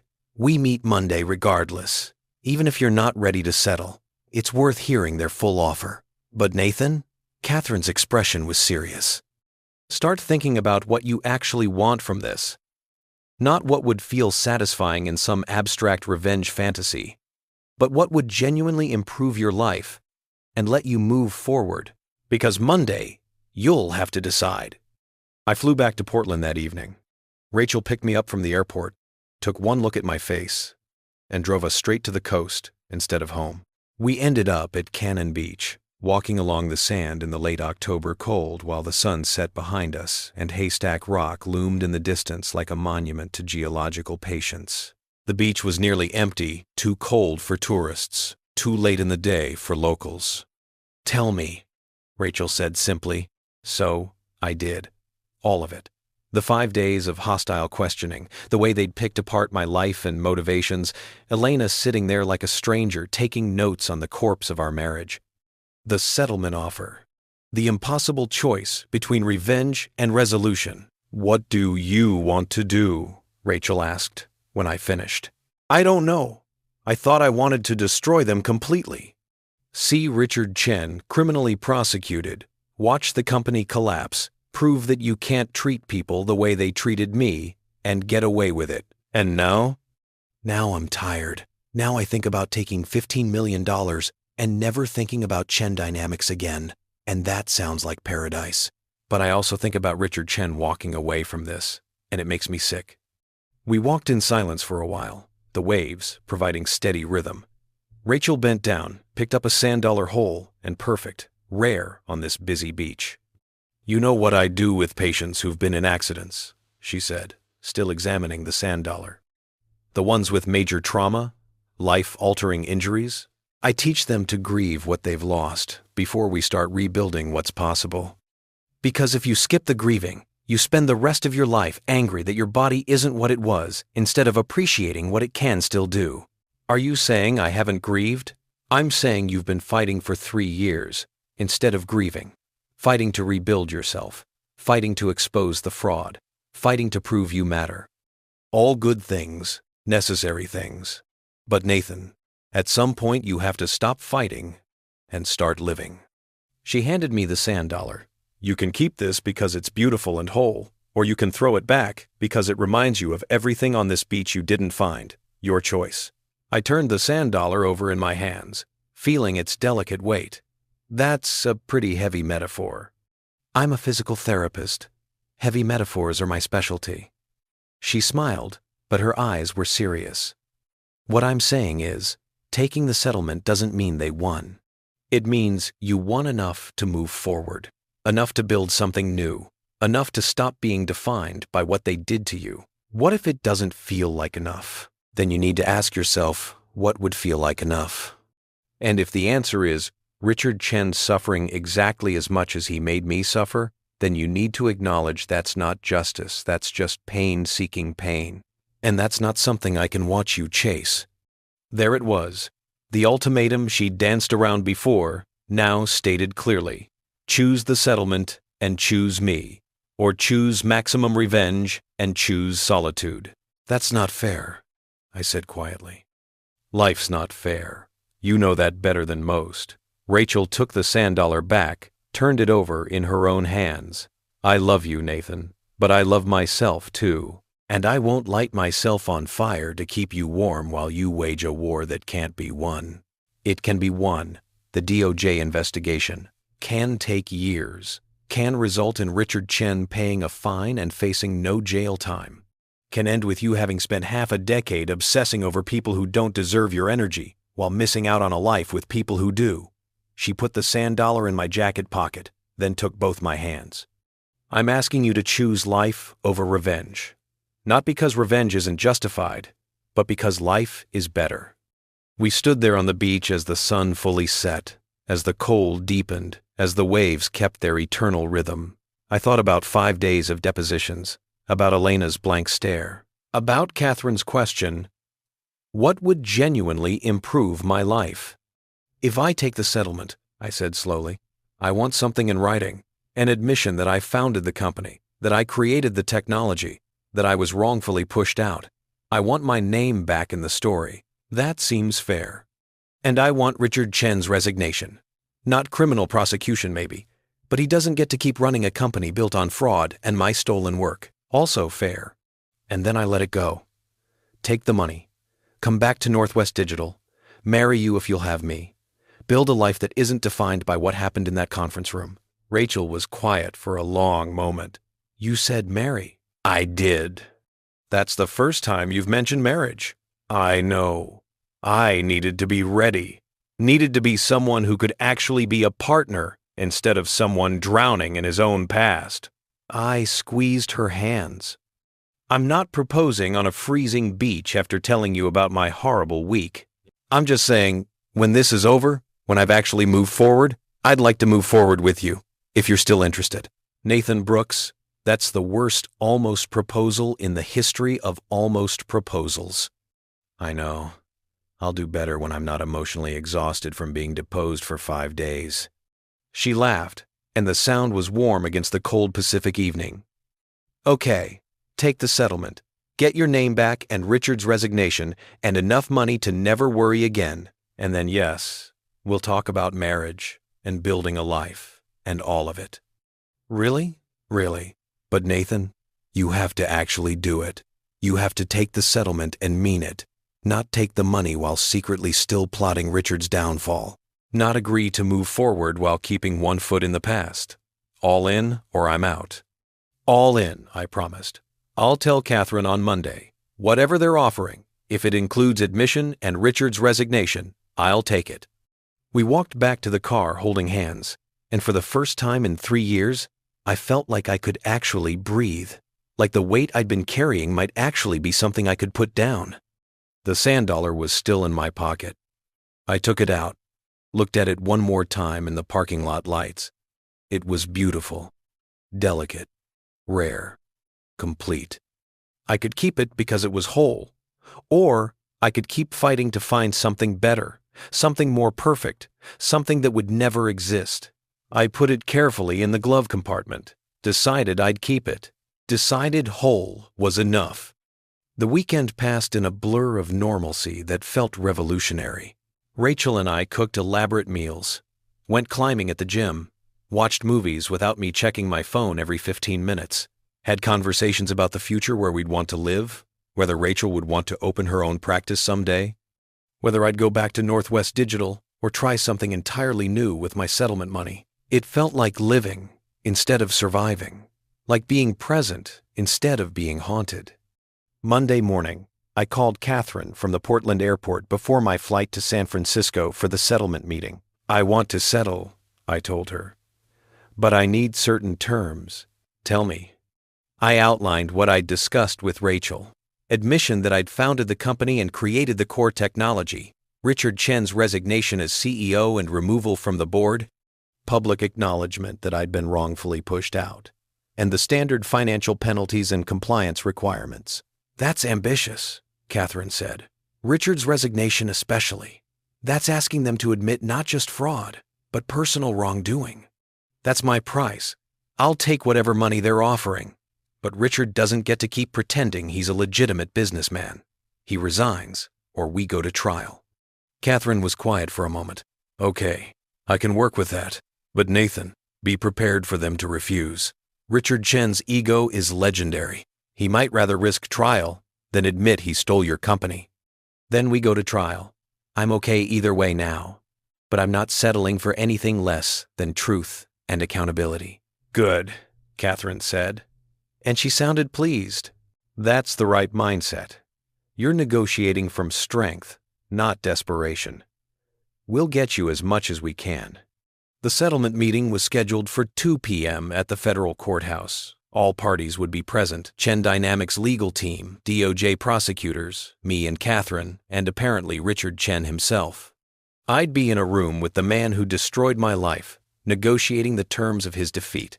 After 3 years of fighting, I was finally going to look him in the eye as an equal, maybe even as a victor.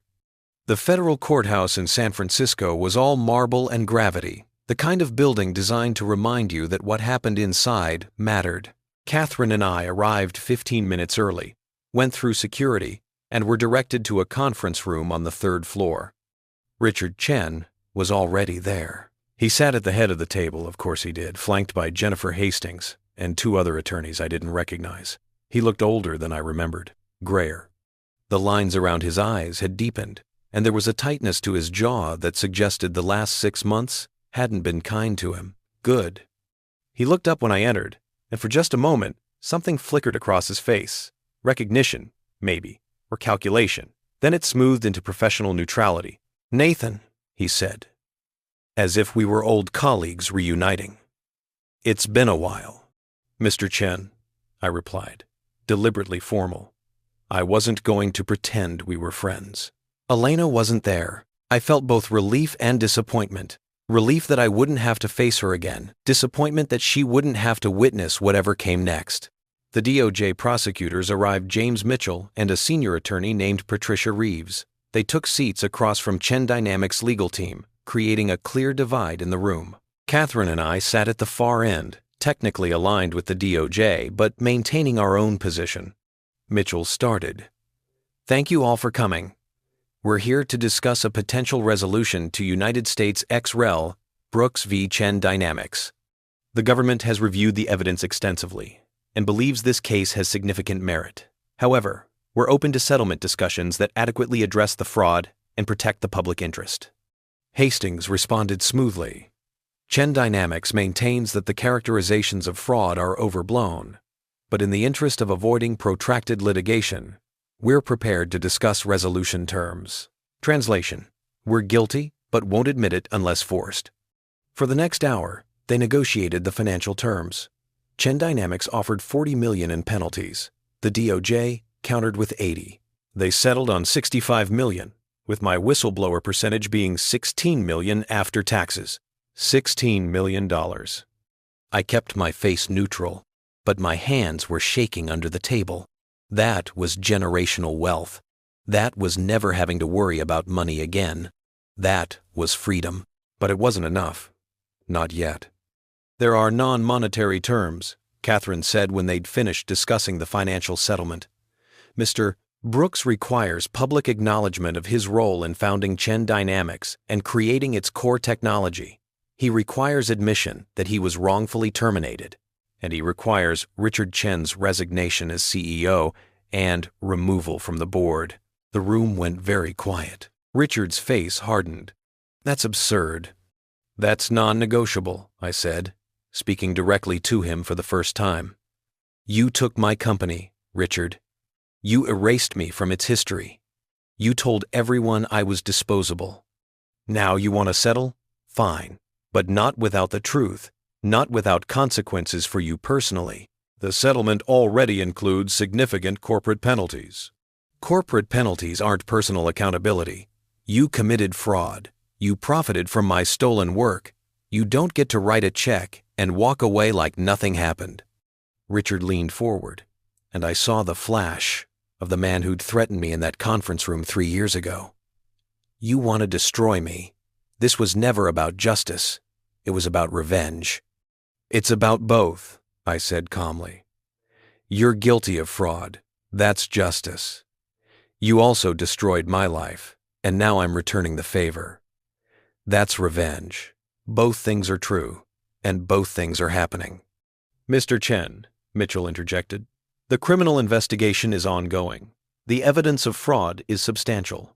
If this case goes to trial, you face the possibility of criminal charges personally, not just corporate liability. A resignation and public admission as part of a civil settlement is significantly more favorable than potential criminal prosecution." Richard's attorneys huddled with him, whispering urgently. I watched his face, saw him wrestling with his ego, his need to maintain power, versus the practical reality that he might actually go to prison if this continued. Finally, Hastings spoke. Mr. Chen would agree to step down as CEO, but maintain a board position and the title of Chairman Emeritus. He would agree to a joint statement acknowledging Mr. Brooks' technical contributions without admitting wrongful termination. "Not good enough," I said immediately. "Complete resignation from all positions, board, advisory roles, everything. And the statement admits I was wrongfully pushed out, or we go to trial." "You're asking me to admit I'm a thief," Richard said, his voice low and dangerous. "I'm asking you to admit what you are. What you've always been. Someone who built nothing but took credit for everything. Someone who destroyed people to maintain control. Yes, Richard, I'm asking you to admit you're a thief." The silence stretched. Richard stared at me with pure hatred now, all pretense of professional courtesy gone. I stared back, no longer afraid of him, no longer the desperate founder begging for fairness in that conference room.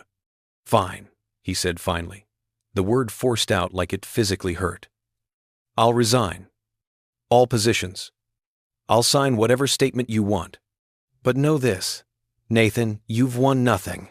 You'll always be the bitter ex-employee who couldn't move on. That money, it won't make you whole, and everyone will know you only got it through revenge." "I can live with that," I said. "Can you live with being exposed?" We signed the settlement agreement 2 hours later. $65 million in corporate penalties, $16 million for me. Complete admission that I'd founded the company and created its core technology. Acknowledgement that I'd been wrongfully terminated. Richard Chen's resignation from all positions at Chen Dynamics, effective immediately. It was everything I'd asked for. Everything, except watching him go to prison. But standing in that courthouse, watching Richard Chen sign away his company, his reputation, his legacy, I realized something. This was enough. Not because the revenge was complete, but because I was finally free. The phone started ringing at 6:47 a.m. on a Tuesday in March. I was making coffee in our kitchen, mine and Rachel's kitchen, in the house we'd bought in the Pearl District 2 years after the settlement. The early spring light was coming through the windows, hitting the framed photograph on the wall. Rachel and me on our wedding day, standing on that same Cannon beach where I'd almost proposed, both of us laughing at something the photographer had said. The first call, I ignored. Unknown number. Probably spam. The second call came 30 seconds later. Same number. By the fourth call, Rachel emerged from the bedroom, her physical therapy scrubs already on for her morning shift at the clinic we'd opened together, her treating patients, me handling the business operations and security systems. "Someone really wants to talk to you," she observed. I checked my phone. 99 missed calls now, all from Seattle area codes. Text messages flooding in. Emails piling up. My stomach tightened with old instinct. Something was wrong. Something had happened. I opened the most recent text. It was from Miguel Rodriguez, now a senior engineer at a different company. "Nathan, turn on the news. Chen Dynamics is collapsing. They need you." I pulled up the business news on my laptop. The headlines told the story, "Chen Dynamics files for bankruptcy protection. Defense contractor fraud resurfaces as company faces collapse. Tech startup built on stolen IP crumbles 7 years later. I scrolled through the articles rapidly. Apparently, the independent oversight from our settlement hadn't been enough. Chen Dynamics had continued cutting corners, and another whistleblower, this time from inside their own compromised systems, had exposed even more fraud. The defense contracts had been pulled. Investors had fled. The company was hemorrhaging money and talent. And according to the articles, the emergency board meeting had resulted in one conclusion. They needed the original founder back. They needed me. My phone rang again. This time, I recognized the number. Chen Dynamics' main office line. Rachel was watching me carefully. "Are you going to answer?" I looked at the phone. Thought about that conference room 7 years ago. Thought about Richard Chen's face when he'd signed his resignation. Thought about Elena's blank stare during my deposition. Thought about the life I'd built since then, the marriage, the business, the peace I'd finally found. The phone kept ringing. "No," I said simply, and declined the call. "No?" "No," I repeated, and I felt the certainty of it settle into my bones. They made their choice 7 years ago. They decided they didn't need me. They were wrong, but that's not my problem anymore. I blocked the number, then blocked the next dozen numbers that called. Rachel smiled, walked over, and kissed me. "I'm proud of you." For what? For choosing forward over backward. For knowing when you've already won.